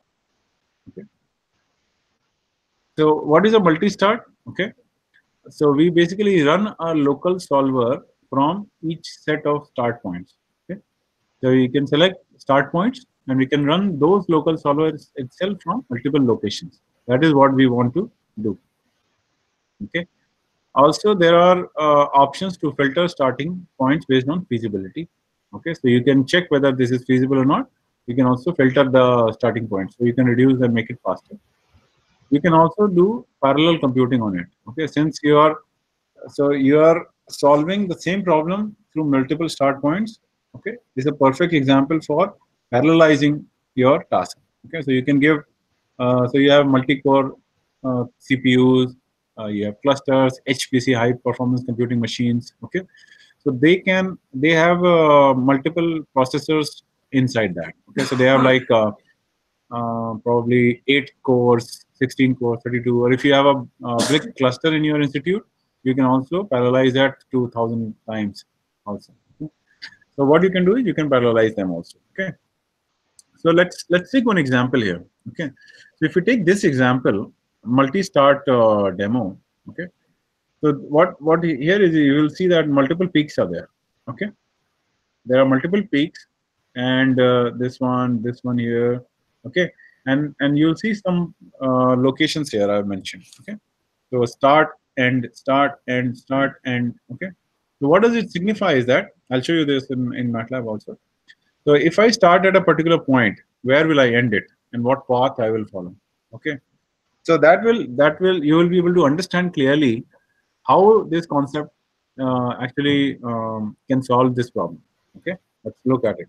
Okay, so I'll go to MATLAB here and open our multi-start. Okay, so let's look at multi-start. Yeah, nonlinear regression. Okay, so what we'll do is, let's clear. This is what we said. Okay. The first is we'll clear and close. Okay, what does these three commands do? Close all the graphs that are closed, close, clear, workspace, and CLC, clear the command prompt. Okay, so let's run one by one, run this and run that. Okay, so this is the one that we were seeing it. Okay, so these are plot. This is what we started with. If you try to do this with the linear curve fitting, you will get an exponential curve, but you'll not be able to cover all the points. Okay, that's because they are not designed to achieve this. Okay, let's look at some more. Okay, then here what we'll do is we'll define our problem statement. Okay, this optimization. So we are using LSQ curve fit. If you want to know more on it, let's get help on this. Okay, okay. And what this uh, solver does is it solves nonlinear curve fitting problems in least square scenes. Okay, so this is basically a data fitting algorithm. Okay, so what it does is it works specifically on nonlinear curve fitting data. So if you have a nonlinear data, use this one, not the other one which we saw earlier. Okay, so that will give you, but this will give you better results. Okay, so let's see it. Okay, how it gives results. Oh, sorry. Maybe there is newer one. Okay, let's see. We got some error here. Let's see what was the error. Okay, undefined function or model.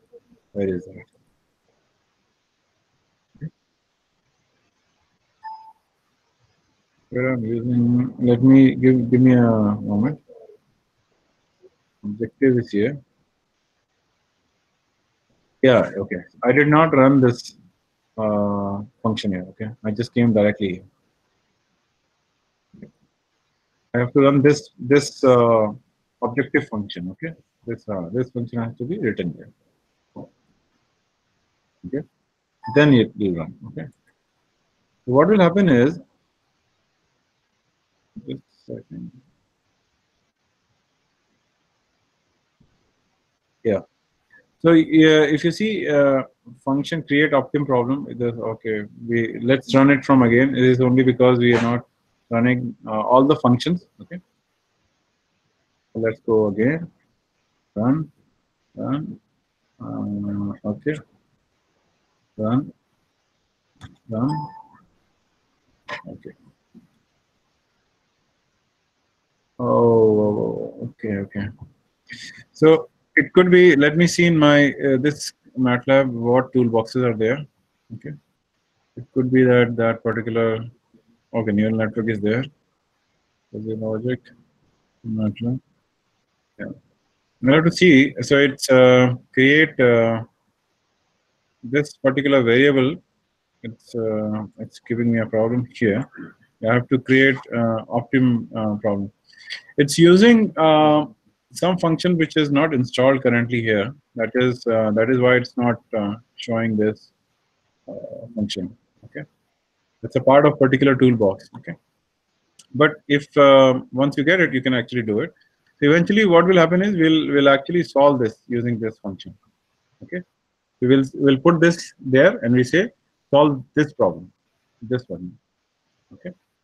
So we are what we are trying to do here is do a curve fitting on that point, but a nonlinear curve fitting. Okay, that is what. So this is only for curve fitting. Okay, let's look at the multi-start here. Let's look at this one here. It's going to take. Okay, so this requires particular. Let me just see. I think this was introduced later from this version. It uses RGB, otherwise I would have showed you. Okay, so what you will do is what you can do is once you get these files, try to run this, and better would be to run it on MATLAB, which is 16B onwards. Because some of these functions were not there at that time. Okay. So I can even specifically look for it also. Okay, let me just see it. Okay, so if you see when I search for it, it's not there. Okay, but if you go online, you can actually see that. Okay, so let's say go to MATLAB and multi-start. Okay, so that's what it does. Okay, multi-start. We can even find out, I mean, which particular toolbox it requires. Okay. So you see, it needs this particular tool. That's why we can't use it. So there is a global optimization toolbox, okay, that is required to run this. Okay. And in our license, we don't have that actually. So if you see here, this is our license profile. Okay, MATLAB Simulink, but there's no global optimization toolbox here. So we can't use it. But this is how it runs. Okay, I'll just walk you through the. Okay, this is very good. We can even see it here. The whole method. Okay, so multi-start, what it does is generate starting points, run start points, generate global optim solution vector. Okay, so basically nothing but what it does is it selects multiple start points. Okay, and it finds out what minimas have been found. Okay, and the last step, global optim solutions vector. Okay, this last one will give you, based on all these finding, what is the global minima or maximum, like that. Okay, on the other hand, if you are using a global search algorithm, this is slightly different. Okay, that will also cover on it. Okay, let's go here. But all these programs, just go through it when you get it. Okay, install the global optimization toolbox, and you will be able to run this. So the idea is very simple. Okay, you can create this object ms. So ms equals to multi-start. Okay, ms.display iteration. That means when this algorithm starts, display all the iterations that are happening. TIC is timing. So when you say tick, your timer starts. Okay, and you then say give a parameter of RNG to default, and then you start running this. So run ms, the problem, and 50 iterations. Okay, like that. Okay, and you will get output, solution, values, everything. And serial time is equal to talk. What that means is between tick and talk, you can calculate how much time it has taken. So you are trying to see how much time it is taking, so that you can. Do you want to run it on a cluster or something like that? If it is taking too much time, okay. And then what you can do is visualize it. Visualize the best solution. So what you could do is curve fit plot iterates. So whatever iterations has happened, you plot all the solutions. Okay, basically plotting all the solutions that the run has created. So you will see those plots. Okay, the ones which are like this. Okay, let me open that slide. This. Okay. Okay, this one. Okay. So this kind of plot you will get. Okay. So what you will see is that you will get multi-start, different colors. Okay. So you see this yellow color start location, end, start end, all those things. Okay. You can even see that in 2D also here. Okay. So it is found that all these solutions are converging here more. Okay. This is what you can see. Okay. But what is important is if you see on this plot, okay, this one. This is how you will look on 2D also. This is how you look in 2D.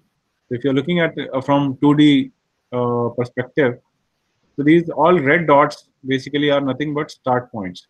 Okay, and where they are going is like the direction. Okay, at multiple start points. Okay?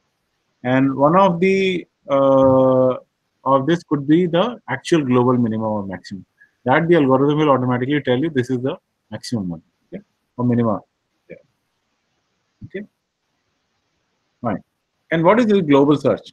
Okay, so if you see, it is like a multi-start, but it is more heuristic algorithm, and it calls fmin_con from multiple start points to try and find the global minima. Okay, filters and removes non-promising start points. Okay, so it is like a multi-start but more refined. Okay, what it does is basically multi-start even executes all points whether it may be relevant or not relevant. So this here also filters and automatically gives you the ones which are promising and won't go even solve it, because solving is consuming execution. It will take more time. Okay, so it is going to take more time. It's better if we can remove some solutions. We can be faster, because as you start running this, okay, what will happen is your computer will take more time to run this. Okay, because it might take, if it depends on the problem, it might take 10 minutes, 20 minutes also, like that. Okay, so it's good to filter out some start points that are not promising. Okay. Now, how does the global search looks like? Okay, for example, if you see there are 3 peaks here. Okay, 3 minima. One is here, one is here, one is here. Okay, and green is at minus this, red is at -3, -6, and minus almost 0. Okay, so which is the lowest one? This -6, the blue one. Okay, so let's say if the run started from this point. Okay, if the run started from this point, how will it go? Okay, so let's say if it starts near to this green one, it is going to go much closer to the green one. Okay, and then it will say, okay, found the minima, which is on the green one. Okay, in this region. But what will happen is in the global search algorithm, stage 1, what will happen is it's going to create some start points. Okay, as you can see here.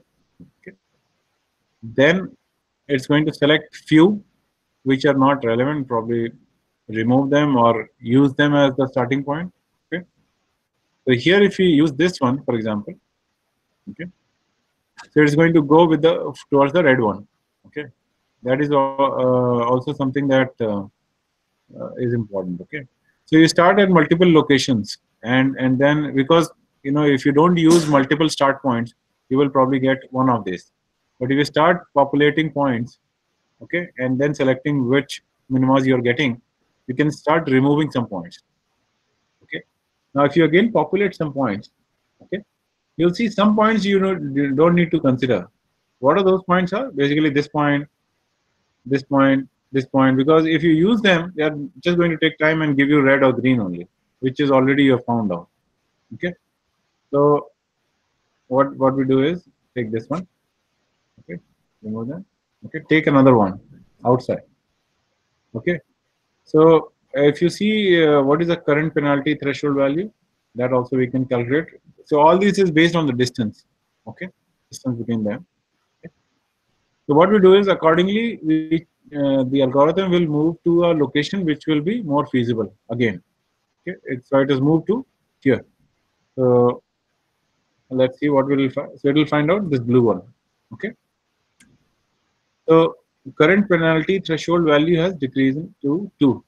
Okay. Again, the new start point is here. Okay. So give you here. Okay. So expand basin of attraction if minimum already found. Okay. So if you have found the minimum, you can even expand that look around this region. Okay. So this is all done by the algorithm behind. You can also customize these things also from the parameters that the solver takes. Okay, I'll show you one example of it also. Okay.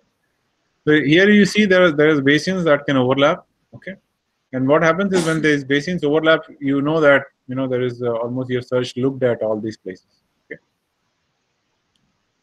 Okay. Okay. So let's see that. This let me see if it's going to work.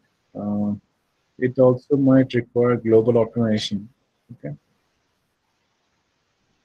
So let's open that. So that's the function. Oh, okay. So it's going to need that.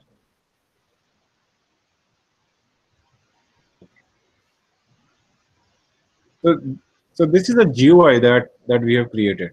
Okay, you can also create this kind of interface. So this is done using guide tool, which is there in MATLAB. You can create this kind of tool. So this is just for us to demonstrate easily different functionality and solvers. Okay, so if I select, let's say these are the peaks. Okay, and we can also see it in 3D also. Okay, what these peaks look like. Okay, easily. So now what we are going to do is we will select a solver. We'll say, so here it won't work, I know, because we can, it's not installed. Okay, so you see here it doesn't install here. But what will happen is if you had this, you can use this GUI. You will get this from this examples. Okay, so you can use this GUI to have multiple types of functions. Okay. So this will be dependent on the tools. Okay. Once you have this, you can try out all these different solvers: multi-start, global search, pattern search, GA, particle storm, simulated annealing. All these. Okay. You can select all these. So it will be good to have that uh, you know global optimization toolbox installed on you. Let me see if this will run, because then if this runs, okay, again. The thing is, it is part of that. Okay. No, okay. And the launch. Okay. So there is a file that. So it's all part of those tools only. Okay, no problem. Let me show you here only. Right. So let's go here. This we have already covered. Okay. Okay. This one. Okay. So this is how it looks like. Okay. So if you see here, there are some start points here. Okay. And based on these two start points, it has found out that this is your global minima. Okay. This is your global minima. Now another method is, as we saw, it was known as simulated annealing. Okay. What is that approach? Let's see that. So it's a probabilistic, again heuristic, but meta heuristic approach based upon the physical process of annealing in metallurgy. Annealing is a lot of people who are from metallurgy background, mechanical background. They might have seen this process called annealing. Okay, So it's a process done on metals to make them harder, or let's say align all those grains inside the metal. So you heat them, you cool them, heat, cool, heat, cool. So it makes the metal more, all the grains align and stronger. Okay. So now here is controlled cooling of a metal allows atoms to realign from random higher energy state to an ordered crystalline lower energy state. So how it's going to help is basically that it's going to give you a more stronger metal. But in this case, how we use it? We use that functionality to basically find an minima of a global problem, global minima of that problem. Okay. So how it works is, okay, let's see that. Okay. So we are using the same problem, three minimas. Okay. And run from a some point, let's say starting point x is equal to 0. Okay. So we say, so here instead we have introduced another term, which is a temperature. Okay. If you put a temperature T is equal to 1, okay, what we are trying to say is that it is going to generate an envelope. Okay. It is going to generate an envelope, and within that envelope, okay, it will show you possible new points, okay, based on the normalization and the temperature. It's a kind of a normalization. If you see around it, around this point, it's going to get some points around it, okay, normalized points. Okay. So what is going to be next is it's going to take one more point. Okay, let's see that. Okay. Okay, let me go slightly here. Yeah. Okay. So what you see is the default this distribution is a standard multivariate normal distribution. This one. Okay. The next point chosen is by adding a temperature times the probability in x and y to the current point. Okay. That is what is being shown here. Okay. So it's basically the probability in x and y and the temperature. Okay. So we accept this point. Okay. We take another point, get some one more point there. That is what we are doing. Okay. Let me show you all the details. Okay. So we will also calculate acceptance probability shown here to be 11%. Okay. So this is now probability is 11%. Okay. That is what we are getting here. Okay. Then this is rather kind of a low probability. So we'll assume this point is not accepted. Okay. And then let's take, we will add few new points and evaluate them. Okay. We will evaluate, let's say this point. We will evaluate another point in another opposite direction. Let's calculate this probability here. Okay. In this case, it is accepted since it's lower than the current point. Okay. If you calculate the probability of this, okay, lower temperature according to temperature schedule and generate new point. Okay, so this is what we are trying to do. Okay, so if you see, based on the we based on temperature, okay, distribution around it, what we are trying to do is we are moving along different points in different direction, and we are trying to calculate what is the probability of finding a minima in that direction. Okay, that is what we are doing from this function. Yeah. Okay. Yeah. Yeah. Okay. So that's a good question. Okay. So if you see here, let me. Where was it? Okay. Here. Okay. So what it does is, if you see, overall it creates few points. Okay. And as in the annealing process, what happens is those those crystals are in different directions. Okay, so it's like if you have a standard metal, if annealing is not done, they are in different directions. So because of different directions of crystals, it is easy to break. You can break it. But if you have all aligned crystals, when you have annealing done, they make it very strong. Okay, so the how annealing gets into this algorithm is basically what it tells you is that when you do the annealing, they get aligned into certain direction. So the direction is something that what matters a lot here. So direction of the crystals. Okay. In this case, it is the direction of our approach. You know. So what we say, we start a point, but direction becomes very important. You know, which direction should we go, like that. So that here that is the analogy that they have connected. The developer of this algorithm. Okay. So if you see, it filters non-promising start points. Okay. So basically, if you take a point, if it has to be evaluated or not, this is evaluated using that probability of, let's say, annealing, whether this direction if I go, does it make sense, or the other direction. If it is not a valid point, it will remove that. Okay. So based on the local minimum found already, next starting point, proximity to the local minimum found. Okay. So what it is trying to do is, so if you select a point and if you did not find something in that region, in that direction, so it will kind of remove that region altogether as a lookout point next time. Okay, that is what if you see.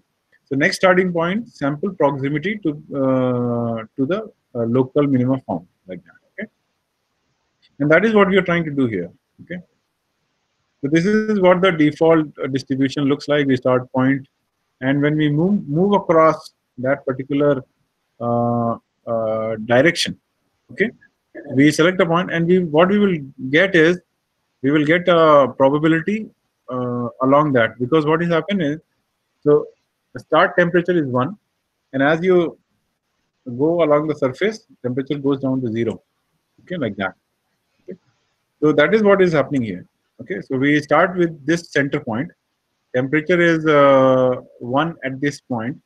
Okay, so if you go till here, okay, do you see this 0.9 and 0.72? This is like a 3D surface. Okay, so as you move along x and y, you will basically have probability along it. Okay, and the probability will decrease because it's a normal distribution as you go along this. Okay, so as you go to here, probably at this point, x and y probability is this into the temperature will give you probability of this. Let me show it to you. Okay, this one. It's not visible. Okay, let me slightly make it higher. Okay, this one. Okay, you see here. If we know that at this point, uh, the probability will be around 11%. Okay, which is low. So you remove this point.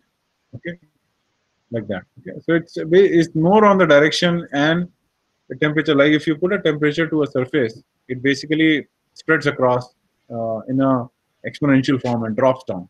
Okay, if it is 100 in the center, it will go down to 50 degrees evenly across as exponentially. Okay, and all these temperatures, why this is exponentially is because heat and all these different natural way of conduction, they happen exponentially. They don't have linear form. Okay? That's why it is all exponential. Okay? So overall, what it tells you is that if you keep doing this, okay, continuously, you will be able to find what are the points which are good to start.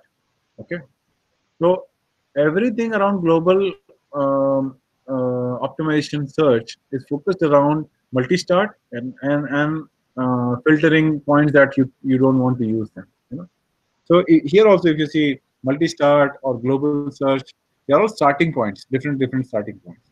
But it's only what is varying is the way these points are selected, which points should be ignored. That's the difference between each of them. Okay? So people have defined different various algorithms to help you do multi-start. That is the whole idea. If you don't use any of these algorithms, probably you will get the same answer, but more time, longer time. That is what is important. Okay. So here, if you see, when we selected this point here, we started with this, selected this. Probability was low. We selected this point and moved here. we got probability slightly higher, 0.27. Okay, like that. So if you keep doing that, what we will do is we'll get another one, and we'll get this even higher probability here. Okay, this is the value of the local minimum, but we'll get higher probability here. Okay, this is what simulated annealing does. It's much faster, okay, than other approaches that you have seen, multi-start. Okay, and if you see the program, that we use, that is there already. Once you will get this, okay, what you can do is you can actually click on this. Okay, global optimization for peaks function, multi-start, pattern search, GA, all these. Okay, so here you will be able to execute all these functions, and you will get graphs like this. Okay, so here the same peaks. If you see how simulated annealing worked here, this is how you will see the process. How all the steps and in the middle. Okay, and it will come to this point. Okay, which you can see here. This point.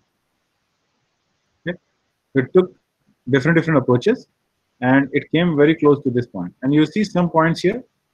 Okay, these are nothing but start points and end points. Okay, all these, so they are marked with a diamond shape. Okay, that is just to mark them like crystals, like that. Okay, so why diamond? Because they are also giving you directions to it. Okay, which direction they are pointing to from start to end. Okay, so overall, if you don't want to get into the details of it, it is just a more efficient way to do global search of the minimum. Okay. Another one is pattern search, which is a direct search also. What kind of approach is? So it's an approach that uses a pattern of search directions around the existing point. Okay. So you take a point, you look around it, and you find a pattern, and you then move along it. Okay. And then what you can do is you can expand contracts around the current point when a solution is found. Okay. Does not rely on gradients. Okay. Work on smooth and non-smooth problems. Okay. So it's not something that relies on gradient. Okay. It won't look for gradients there. Okay. That is what it signifies. Okay. So if you see here, this is let's say one point that we select. If we select this point, we go in this direction. We find very few points that are minimum qualified. Okay, but if we move along this point, we find one here. This is the end, but one here somewhere around this. Okay, so it has found, if you find a pattern, that can also reduce the number of iterations that will happen. Okay, so how does that pattern search look on the same problem? Okay, if we look at the same problem, so there are, let's say if you take four directions to it. Okay, if you take four directions from this point 3, okay, we can create a pattern which is a vector which goes in all four directions. Okay? And then according to the mesh size and the pattern vector, we can create the new point. Okay, so the first pole is basically this one. Okay, first pole successful here. There is if you see, let me see this. Let me calculate this more details. Yeah. Okay. Right, like this one here. Okay. Okay. So what you do is yeah. Okay. So based on our directions that we have chosen here. Okay. What we are trying to do is we take this point, 1 point. So how did this point come? Okay. So we take 3. Okay, and we say they're all 1 unit away from each other. And how this new point is calculated is mesh size. What is our point mesh number of units? Between the distance between two points. Okay, and what is the pattern vector plus the starting point. That will give you a new point. So these points are a new point that has been calculated using this formula.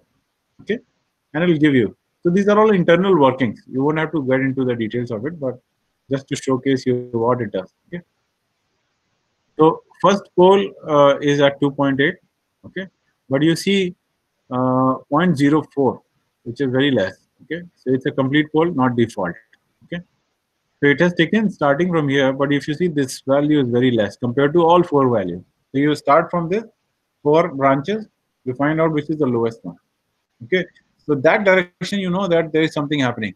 Okay, so you can even go further. Okay, so you can take that as a next point and expand the scope even further.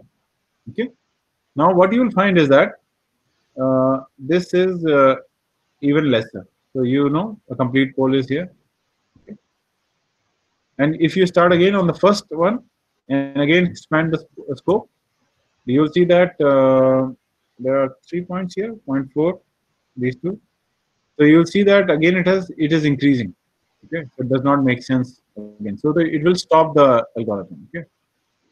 So what you will see is that uh, if this was the case that this red color was minimum, global minimum, and what would have happened is when you did this -4 would be here because this was the global maximum. Okay. So what it will do is it will move to this point next time. Okay. This is how it works. Okay. So and then when you visualize this in that MATLAB program, this is how it will look like. Okay. So you can see here. So that this was our starting point. It has moved in all these 4 directions. What it has found out that this direction is better. Okay, so this was the next point selected. Again, it has moved out in another direction. It has found out that this point is better. Okay, then it has moved this way like that. So you'll see always it's a very like a straight line pattern. Okay, very straight line pattern. So if I show it to you here, let me. I think it was even visible there also. Yeah. Here. Okay. So what you can see is here. If you this is your starting point, you move along all directions. You say this is the lower value. You select this first. You came to this point.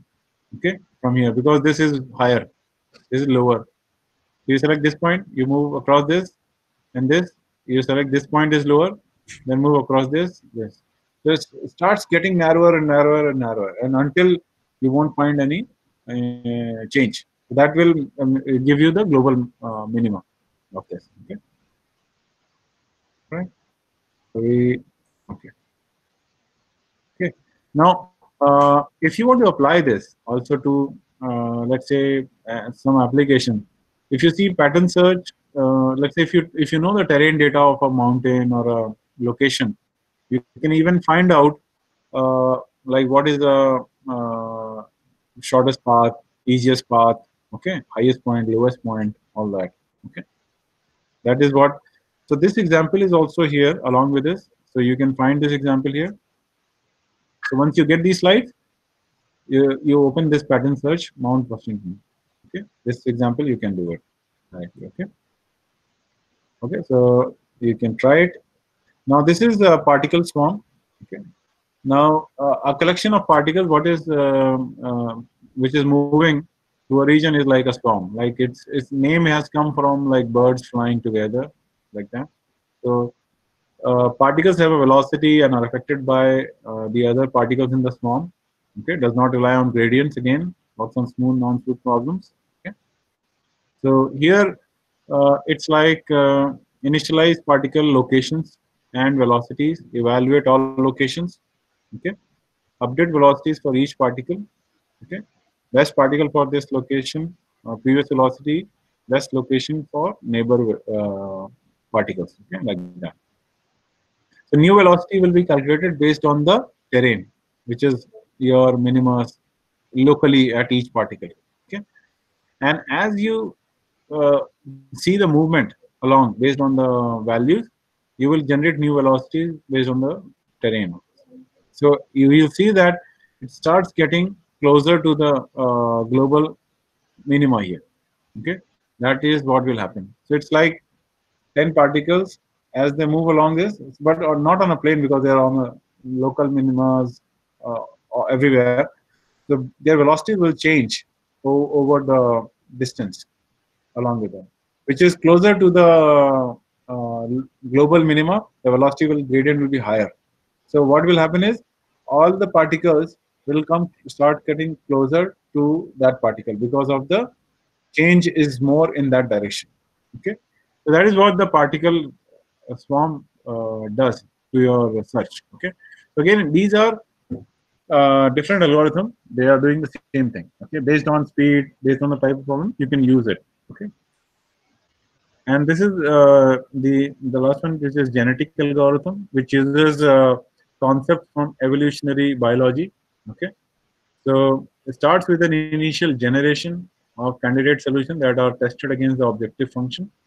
So it's like evolving points through genetic approach, not like through velocities or the distance or the probability as we saw earlier. This is different. It is more. There is again a math function behind it, which it does evolution of those next generation of particles. Okay, that's why it is named as genetic algorithm. Okay, so how it evolves is basically if you take a binary case. So let's say selection, retain the best performing bit strings from one generation to the next. Okay, favor these for reproduction. For example, this is a parent bit. Okay, this parent two. Okay, the crossover will be something like that. Okay, so if you do this, okay, and this is the child. The child will have one pair, both ones. Okay, where both are ones, will have one, and also one from parent one and one from parent two, like that. Okay, so this is the internal workings of that particular genetic algorithm. Okay, so it will create a child, and from this child, your mutations will happen. Okay, so it will pass on the information from one generation to the another generation to the other generation, like that. So this is used in not only this case optimization; it can be also used in multiple scenarios also. Okay, so if you again everywhere you do a multi-start, but when we come to selection and movement of the new points, we do, let's say, evaluate initial population. Okay, these are population, initial population. So in this case, we instead of calling them points, we call them population because they are considered to be people. Okay, so select a few good solutions for let's say next generation of reproduction. So that's what you're getting: parent one, parent two, like that. Okay, so based on uh, that selection, you will create another population. Okay, you will generate new population and evaluate them. Okay, again you select some more points here. Okay, and again create a new population. Okay, again select some points, again create a new population. Okay, so how it is happening is, if you see in real world also it happens. So if there are three big cities, okay, uh, then what will happen is there will be more chances of something being developed within that vicinity. Okay, that is what the idea is. So if you have a good population at these locations, there is something happening in this range. So it is basically nothing but global minima. Okay, that is what we are doing there. Okay, okay. So this is what it will find out. Okay. Now, if you want to use this also, this kind of graph, it will come in this example. If you see here, the genetic algorithm here, I think this should work because this is already installed. Okay. So let's see that. Temperature and data, plot desired curve. Okay. This is the target curve that we want to achieve. Let's say this is for a resistor. Okay, it's a circuit design. Okay. This is let's say we want to fit this curve. Okay. Then let's run this part. Okay. Display available resistor sizes. Is it showing or not? Oh, okay. Here it is showing that. Okay. Uh, let's create a new data. Hold on. Okay. Okay. Target values here. Okay. Run bounds. Okay. We have defined this. Let me run that.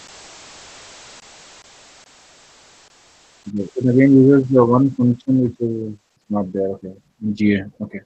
Again, so if you see global optimization, genetic algorithm, and optimization toolbox, they're all related to each other. Okay, so some functions are in one either toolbox, some in other.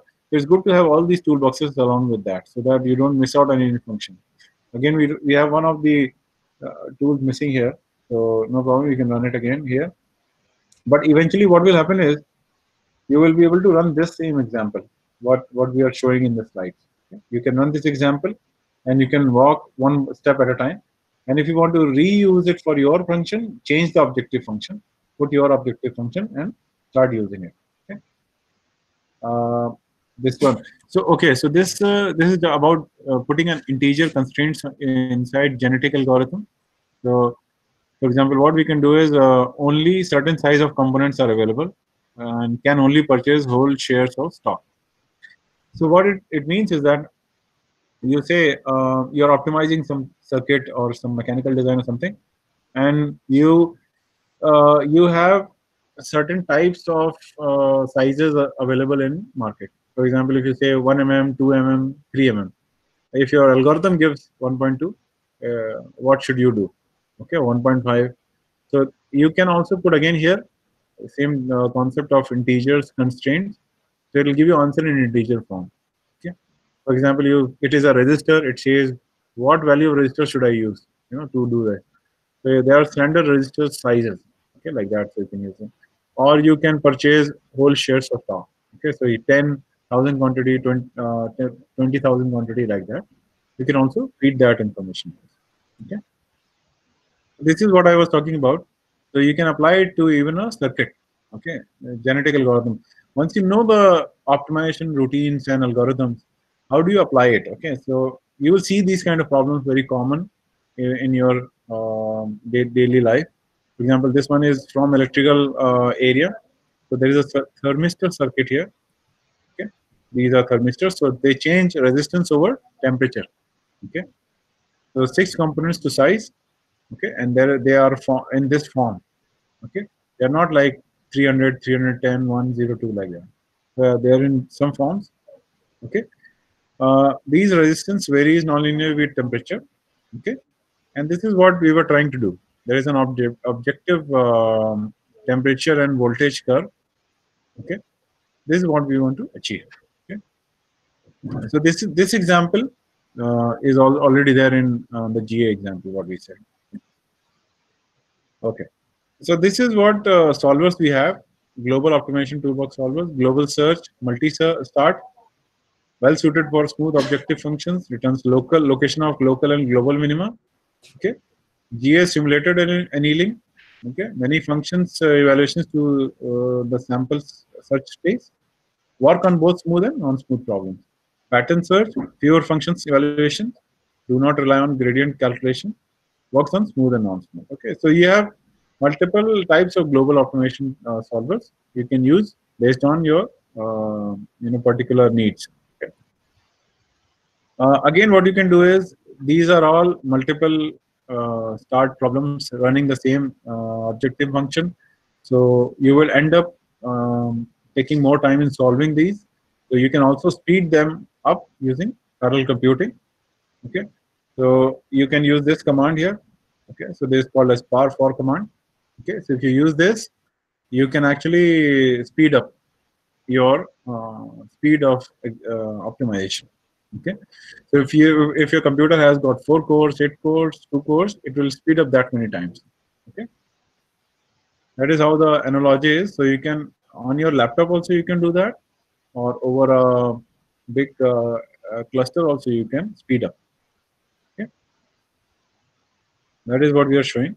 Okay, so clusters are typically you can find it in computer center. They have a lot of machines connected together, and you can have 1,000, 2,000 cores there. So speed up is very, very large. Okay.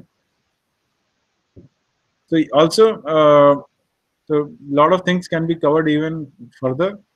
So you can actually find out a lot of information from going through some of these links. Okay. So this slide will have all these links. So using like symbolic gradients for optimization, improving optimization performance, using parallel computing. There are a lot of videos and toolboxes. Okay, this also you can go through. Okay, so to sum it up, okay, this is what we use. We can solve a wide variety of optimization problems in MATLAB: linear, nonlinear, continuous, mixed integer, smooth, not smooth. Okay, we can also find better solutions to multiple minima and non-smooth problems using global optimization. Okay, and we can also use symbolic math for setting up problems, automatically calculating gradients. Okay, and to speed up, we can also use parallel computing within built-in MATLAB using par4 command to speed up the whole optimization process. Okay, so this is all I had. So we can take any questions further, maybe for 5-10 minutes. Yes, sir. Yeah.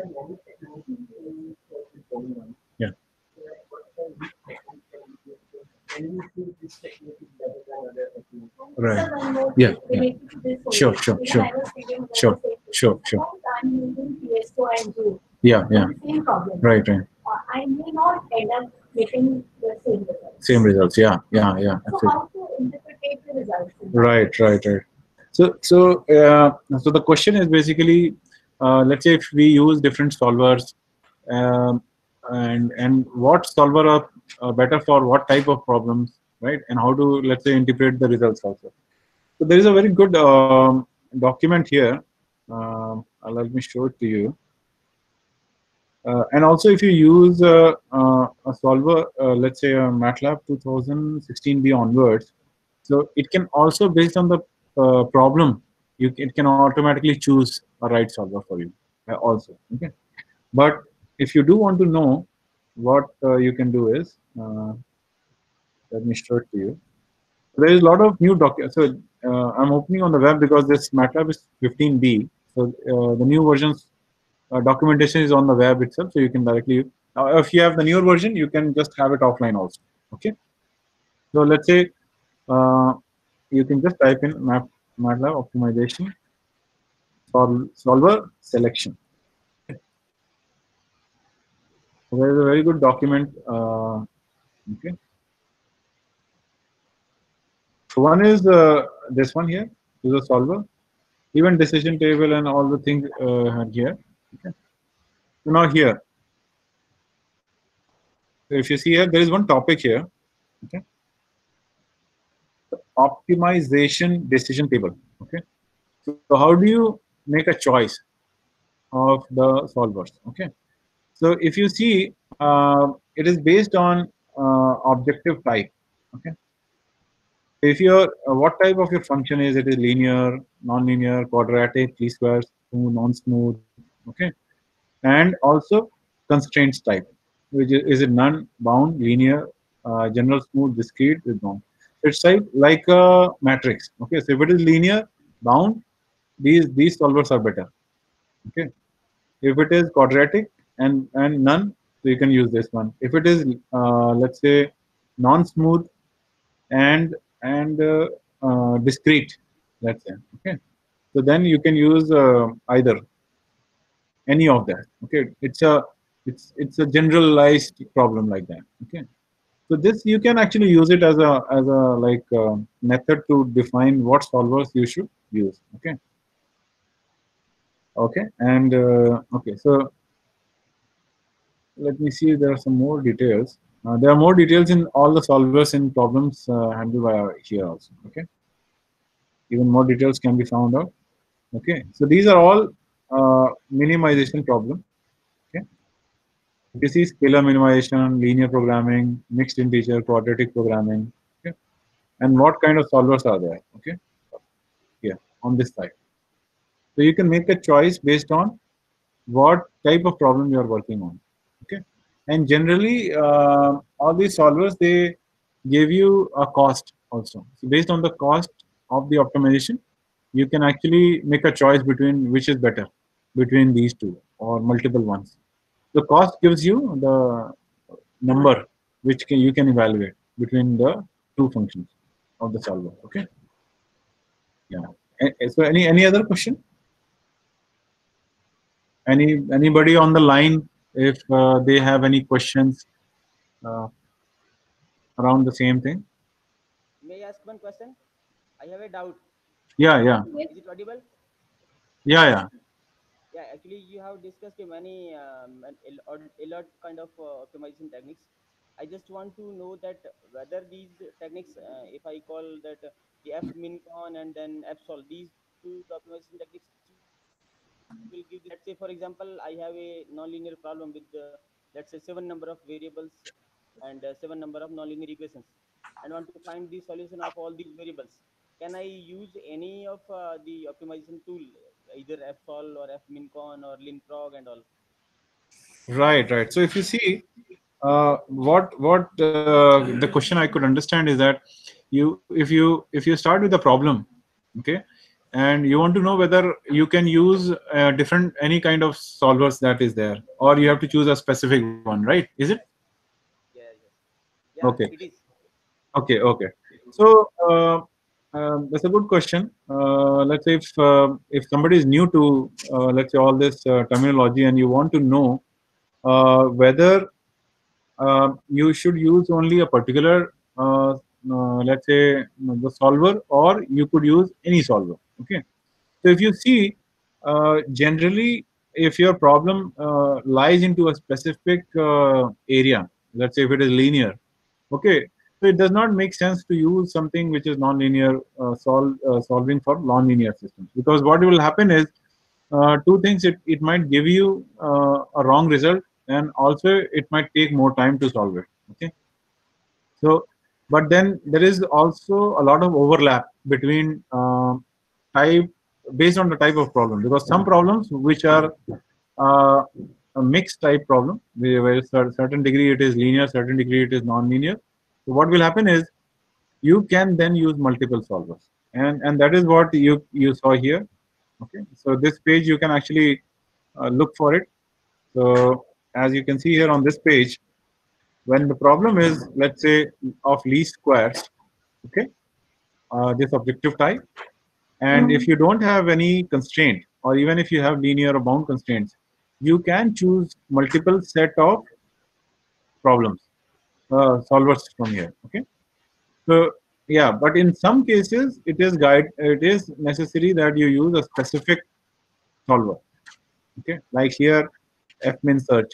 Okay, or like here if you are using quadratic programming. Okay, because these type of functions are very specific, and if you use any other solver, you might solve it, but then they might be a big chance of error, or uh, not finding the minimum of that function. Okay, any other question anybody have?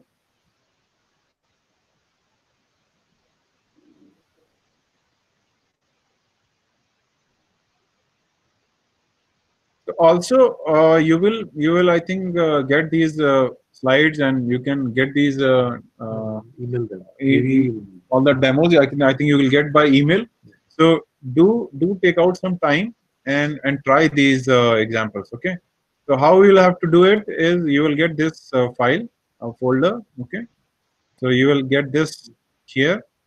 You have to just start this setup.m. Okay, and you can just right click and run this file. Okay, that will create this HTML page. Okay, and whichever problem you want to run and see what we did today, you can just click on it and start using it. Okay, if you face any difficulty, you can just let us know. Okay, we'll help you out with that. Okay, so these are all problems which are tested. Okay, you just use them, and this will work straightforward. Okay. You can write your email ID. Oh, okay. Yeah, yeah. That's a good point. So what you can also do is if you get stuck somewhere, okay, um, you can just drop an email here. Okay, so you can drop an email here. This place you can send an email to. Okay. So you can try these examples. If you face any problem, or if you feel there is something you want to discuss on optimization or any other thing related to MATLAB, you can just drop in an email on this. And there's also MATLAB Central Yeah. community. MATLAB That also Center app community. that Absolutely, you can- absolutely. And also, I think NITTTR has created so many videos in the past, so you can also refer to them also. So that is also very useful, because I have seen a lot of people benefiting from these videos because they watch it. You can watch it at your own time. So that is very useful, I find. Sure. Then, thanks everybody for attending today's session on optimization. I think it was useful, and thanks for giving us a chance to come and present it. And time is very less, so we can't cover all the things. But yes, this is important to at least see what's going on, how to apply it, and where to look for. So so that you can at least don't waste time in that area. Now you know where to look for and what to look for. Okay. Thank you, sir, for the opportunity. I think it was a good time that we spent, and for the discussion. Thank you, Mr. Dharinder. Thank you very much. Thank you. So we thank Mr. Dharinder for taking time out of his very busy schedule and coming here and sharing with us his knowledge and experience. And now we come to the end of this course. So I will request the centers one by one to please give their feedback very briefly. Right. So Madam, you can connect the center.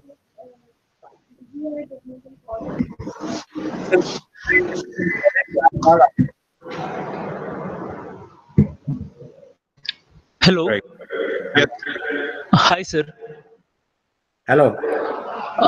Sir, it's a very good program. Sir, please just introduce yourself, your name, please. Yeah, my name is Jay Kishore, sir. Jaya Kishore. Okay. From SVCE Tirupati, sir. Okay. Okay, it's Tirupati. Sir, the program is very good. Thank you. And still, if some more examples is better to understanding well in MATLAB, sir. Okay. While there is a lot of difference in between linear programming and non-linear programming, Yes. how to find the optimum solution in the case of when iterations are going to take place? Right. Right. That's the thing we want, sir. That's a good point. Yeah, thank you, sir. Dr. Kishore, if you have any queries, you can write emails to us, because that way in our future program we can incorporate those suggestions. Okay, sir. Yeah, and second thing is, my request is to please give the 1357, sir. post. 1357. Let us know how many participants in your college attended this program, and very briefly the feedback about the post. Okay, sir. Thank you, sir. So please go ahead. Let us know the number of participants in your institute who are attending this. Sir, my institute number of participants are 33 members, sir. Okay. And anything you would like to say about the course, good or bad? Sir, MATLAB somewhat not a bad, sir. One small suggestion from us, sir. Sure. Yes, Sure. please, yeah. Sure. Yes, sir. Sir, is there how to use the MATLAB in the particularly genetic algorithm tool, sir? Okay, you see, thing is that on the first 2 days we had introductory sessions to MATLAB, Right. where we discussed how to create matrices, how to manipulate, edit, delete, etc. Then on the second day we discussed the fundamentals of programming. Okay, sir. The script files, function files, loops, inputs, outputs, conditional statements. So any algorithm is basically a set of logic. Okay, sir. So, and you can implement that logic by writing the program in case you need. Otherwise, you have since inbuilt functions in MATLAB, so you can Okay. use them. Only if there is something which you want to incorporate which is not readily available, then you can write a program. Okay, sir. Okay. Thank you, sir. Thank you so much. Thank you. Next. DI Technical. So I am from DI Technical College. Yes. Dr. Kumar Dev. Sir, your audio is not very clear to us. Your audio is breaking. Is our audio clear to DI Technical College? It is clear, sir. Okay. Okay. Okay, then go ahead. Please tell your name, please, again. So I am Dr. Naveen Kumar Dev from DI Technical College. Okay, Dr. Naveen. And on the behalf of our principal, Professor Vijay Malhotra, and HOD, Professor G.P. Mishra, I really appreciate and thankful to the management committee of NITTTR, particularly to the professors Pabla, Goel, Dhami, Professor Lachwani, Professor Kumar, and Professor Matthew, and Engineer Zafar particularly. They have really put and enlightened on the optimization techniques, and I really want to pay a big round of applause for their enlightened lectures. Thank you, Dr. Naveen. Thank you so much. That will be a great inspiration for us. So may I know how many participants attended this program in your center? So there were 20 participants. Okay, thank you so much. Thanks a lot. Thanks. And keep attending our future programs. Thank you. Next one. So next is Government Engineering College, Bikaner. Bikaner, Yes, is it audible? good afternoon. Very good afternoon. Can you hear me? Good afternoon, please. You can increase the volume from your end. It is Hello? possible to finally increase the volume. We can hear you, although the volume is a little bit Yeah. less. Please go ahead, sir. ఇక్కడ ఉంటాను sir ఒకటి ఒక photo తీస్తారా? Perfectly fine now. Go ahead. From Bikaner.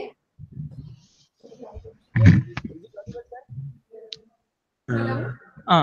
ఇది ఉండొచ్చు. Is it audible? No, I think it is actually the volume is too low. We can make out that you are speaking, but cannot make out what you are speaking. Okay, now can you hear me, please? Yes, yes. Better, Go ahead. better. Go ahead. Better. Yeah, good afternoon, sir. This is Dr. Ganesh Prajapat from Government Engineering College, Bikaner. And Dr. Ganesh. Ganesh Prajapat Okay, right. from Right. Government Engineering College, Bikaner. Yeah, yeah. First of all, I would like to thank to Professor Dami sir and Pabla sir for organizing such an event. The content of this course was very well organized. As far as the feedback of this course is concerned, the content which I personally attended this complete all sessions of this course, and from the starting of the session that taken by the Pabla sir on the basics of the optimization, and then the different session taken by your Dhami sir on the introduction to the MATLAB, and then programming on the MATLAB, as well as the various optimization tools in the optimization. That was very good. And then some sessions presented by the KC Lachwani sir on some multi-objective LPP and then multi-level multi-objective LPPs. That was also good. And session taken by Lini ma'am on the artificial neural network that is on soft computing. That again was very good. Actually, I am alumni of that NITTTR Chandigarh, and I have learned this course, this ANN, that is exactly taught by Lini ma'am during my MTech period at there. So I have just recall all the things that back propagation, perceptron, and all that. Then this session taken by MathWorks person, that Sri Virender, that is also very good. I have used even that linprog and then all fsol, fmincon, all that. So I have recall all them. So I am very thankful to again Professor Dami sir, Professor Pabla sir for organizing this course. Thank you very much, sir. Thank you, Dr. Prajapat. Let me know the number of participants in your college. Actually, this registered total participants are 77, but some of them are absent throughout the course. So I think the number will be less. Approximately idea. Yeah, approximately it is 77 around.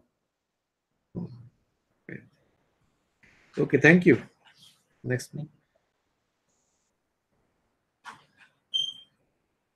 This is MATLAB Engineering College. Guntur. Yes, Yes. Sir, Yes, sir. so I'm Dr. Venkat Shiva from NITTTR Engineering College, Guntur, sir. Great, sir. First of all, sir, is it audible, sir? Yeah, absolutely fine. First of all, we are very thankful to the NITTR Chandigarh sir for selecting us as a nodal center. And this is the second program we are running as a nodal center, sir. We are very thankful to you, sir. And we have around 46 faculty members from different branches. They have attended the program, sir. So I will summarize some of the points raised by the faculty who have attended here, sir. So, overall, the program was good, sir, but they have expected more MATLAB sessions rather than like simple programming like simplex method, assignment, and we have covered because those things which are familiar to most of the faculty members, sir. Because so they thought more sessions will be there in through MATLAB. So that is one observation, sir. Second one. So you want that in future the mathematical description should be session should be less. Yes, sir. Mathematical description should be less, sir. More on MATLAB. Okay. That is one, sir. Second one, because some of the faculty they have been interested on signal processing through MATLAB. So of EC faculty they came, so they also pointed that, sir, if possible, because we know that it is organized by mechanical department. So that is one of the point raised by the faculty, sir. And in future we are expecting like Internet of Things in manufacturing, because now everywhere the IoT is discussing everywhere. So we want IoT in manufacturing or any industrial oriented, sir, related to our mechanical. That is one point, sir. And finally, we are very thankful to you, sir, and we hope in coming sessions also, please give a chance as a nodal center, sir. Okay. Thank you, Dr. Shiva. So as far as IoT in manufacturing is concerned, I think we have a program in October. It's a 3-day program. Sir. So it's a program to ICT, and your points to include examples from various branches of engineering is well taken. So in our future programs, we'll take care of that. Okay, sir. Thank you. Thank you so much. Hello, sir. We are from Shankara University, Kanchipuram. Hello. Hello. We are from Shankara, sir. Kanchipuram. Sir, we have a doubt that we need that student version of MATLAB. Is it available for students?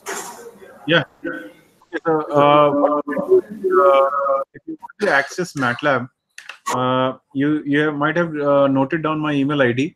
So just you can drop in an email, and we can give you access to MATLAB within your campus and personally to you also. Okay. Sir, any other program PPTs are available in it, sir? So I think these PPTs you will get it. You will get an email, this PPT, as well as all the examples folders. Sir, not only this, sir. Any other few other PPTs like that? Any other programs? So to more clarification, because we are students of BTech, not of PG, UG students, so we can't able to clarify our doubts very well. That's why we are asking that, sir. If you go to our website, or number one is that all these sections are available on YouTube. Maybe after 2-3 days, Neha. About after a week, all these sessions will be available on YouTube. Number. Okay. Thank you. In the Google, you can search NCTEL. You will find the videos from all our programs there. Sir, please repeat it again. Yeah, in Google, you search NCTEL. NCTEL. Okay. You have the IIT's website running NPTEL. Just replace the P with C. Okay, sir. Okay. Thank you, sir. Thank you for your seminar, sir. It's very useful for us in our project work. May I know how many faculty members attended this program in Kanchipuram? Near about 56 students. 56 students and 5 faculty. Okay, so the faculty were 5 and 56 students. Yes, sir. Okay, thank you so much. Thank you. Next one. So this is quota. RTU. RTU quota. The program was very good, sir. Yeah, Dr. Gadwani, please go ahead. Sir, we have in all 60 participants, around 60 participants. And any feedback about the program? No, sir, things are very good. All things were arranged very nicely. All interactive things were there. And participants also enjoyed the things. Okay. So did they also only enjoy it? Yes, sir, sure. Okay. Okay, thank you. Yes, please.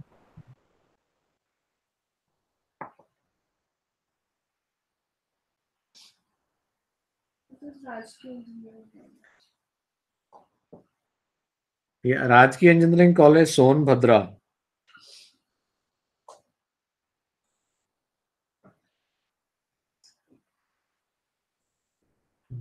Video quality is not very good. Or you can go to Manav Rachna. Huh? They were not aware of Manav Rachna that they started everything. Okay. Okay. Manav Rachna Institute. Manav Rachna University, ma'am, please. Good afternoon, sir. Good afternoon.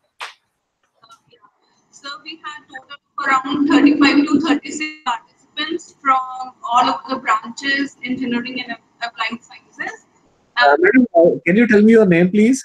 Yeah, this is Dr. Chal Patel. Okay, Dr. Patel. Yeah. And everybody found the program very interesting. In fact, the number of participants were increased to from those who registered on the first day. And the program was a complete package, and everybody enjoyed it because it gave a good direction to use optimization techniques using mathematical methods as well as neural networks, starting from Professor Babla, Professor Lachani, Professor Matthew.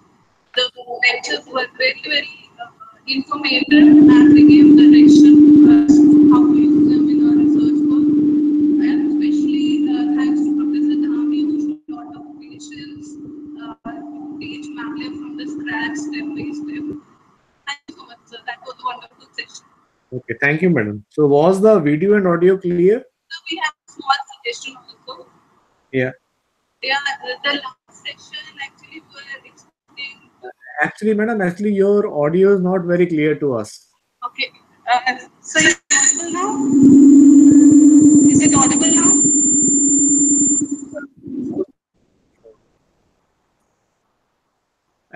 The volume is there, but the clarity is not there.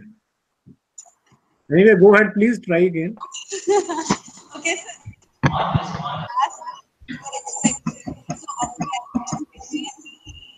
On some applications rather than the overview of the two parts.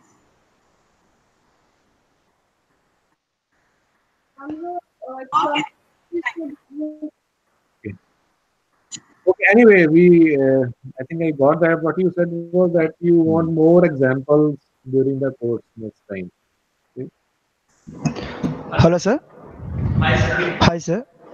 From SD College of Engineering, Tirupati, sir. My name is S. Monsoon. Regarding orthographic array, I had small doubts, sir.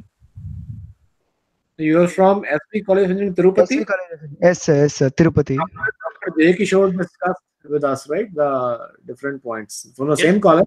Yes, sir. Same college, sir. Your name? Madhusudan, sir. My name is Madhusudan. Okay. Sir, I had a doubt regarding, actually, for example, I had 3 levels and 3 parameters, sir. For that, orthogonal array is, full array is L27. But for me, you have considered for 3 parameters L4, sir. So you are talking about that. No, sir. I am taking 3 levels and 3 process parameters, sir.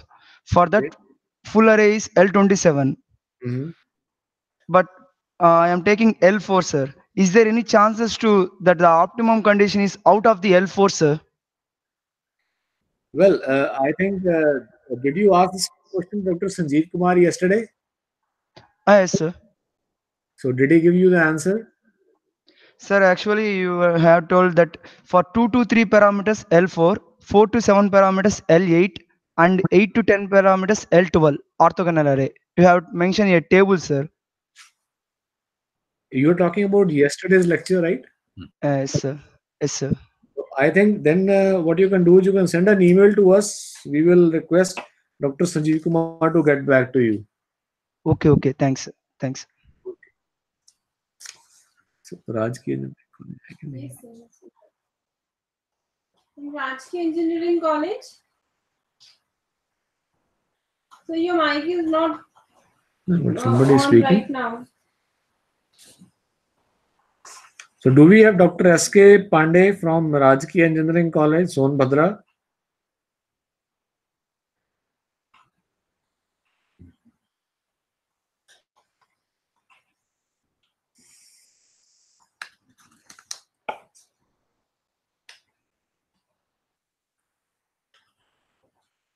Okay, anyway.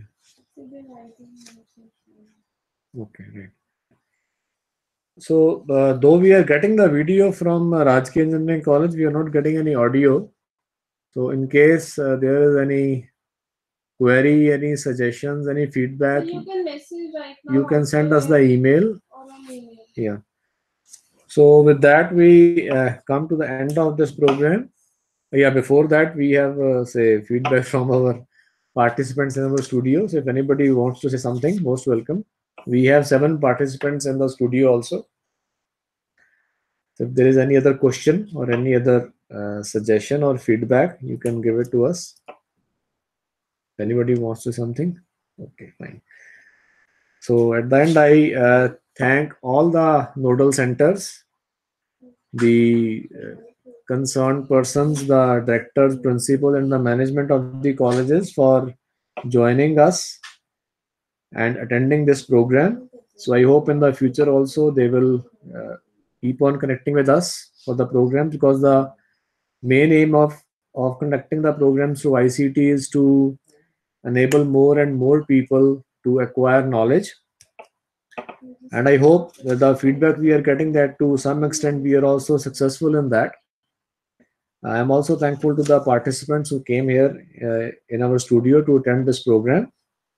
And I'm especially thankful to the Dr. Sanjeev Kumar from Punjab Engineering College and Mr. Dharinder from MathWorks for delivering very fruitful lectures. And I'm also thankful to all the faculty colleagues from NITTTR who delivered lectures during various sessions. The faculty and the staff of Educational Television Department who made this program possible, especially Neha and Harjot for conducting the program. So with that, at the end, I thank one and all. So we finish the program now. Thanks a lot. Thank you. Thank you. So I'll request Dharinder ji to give certificates to our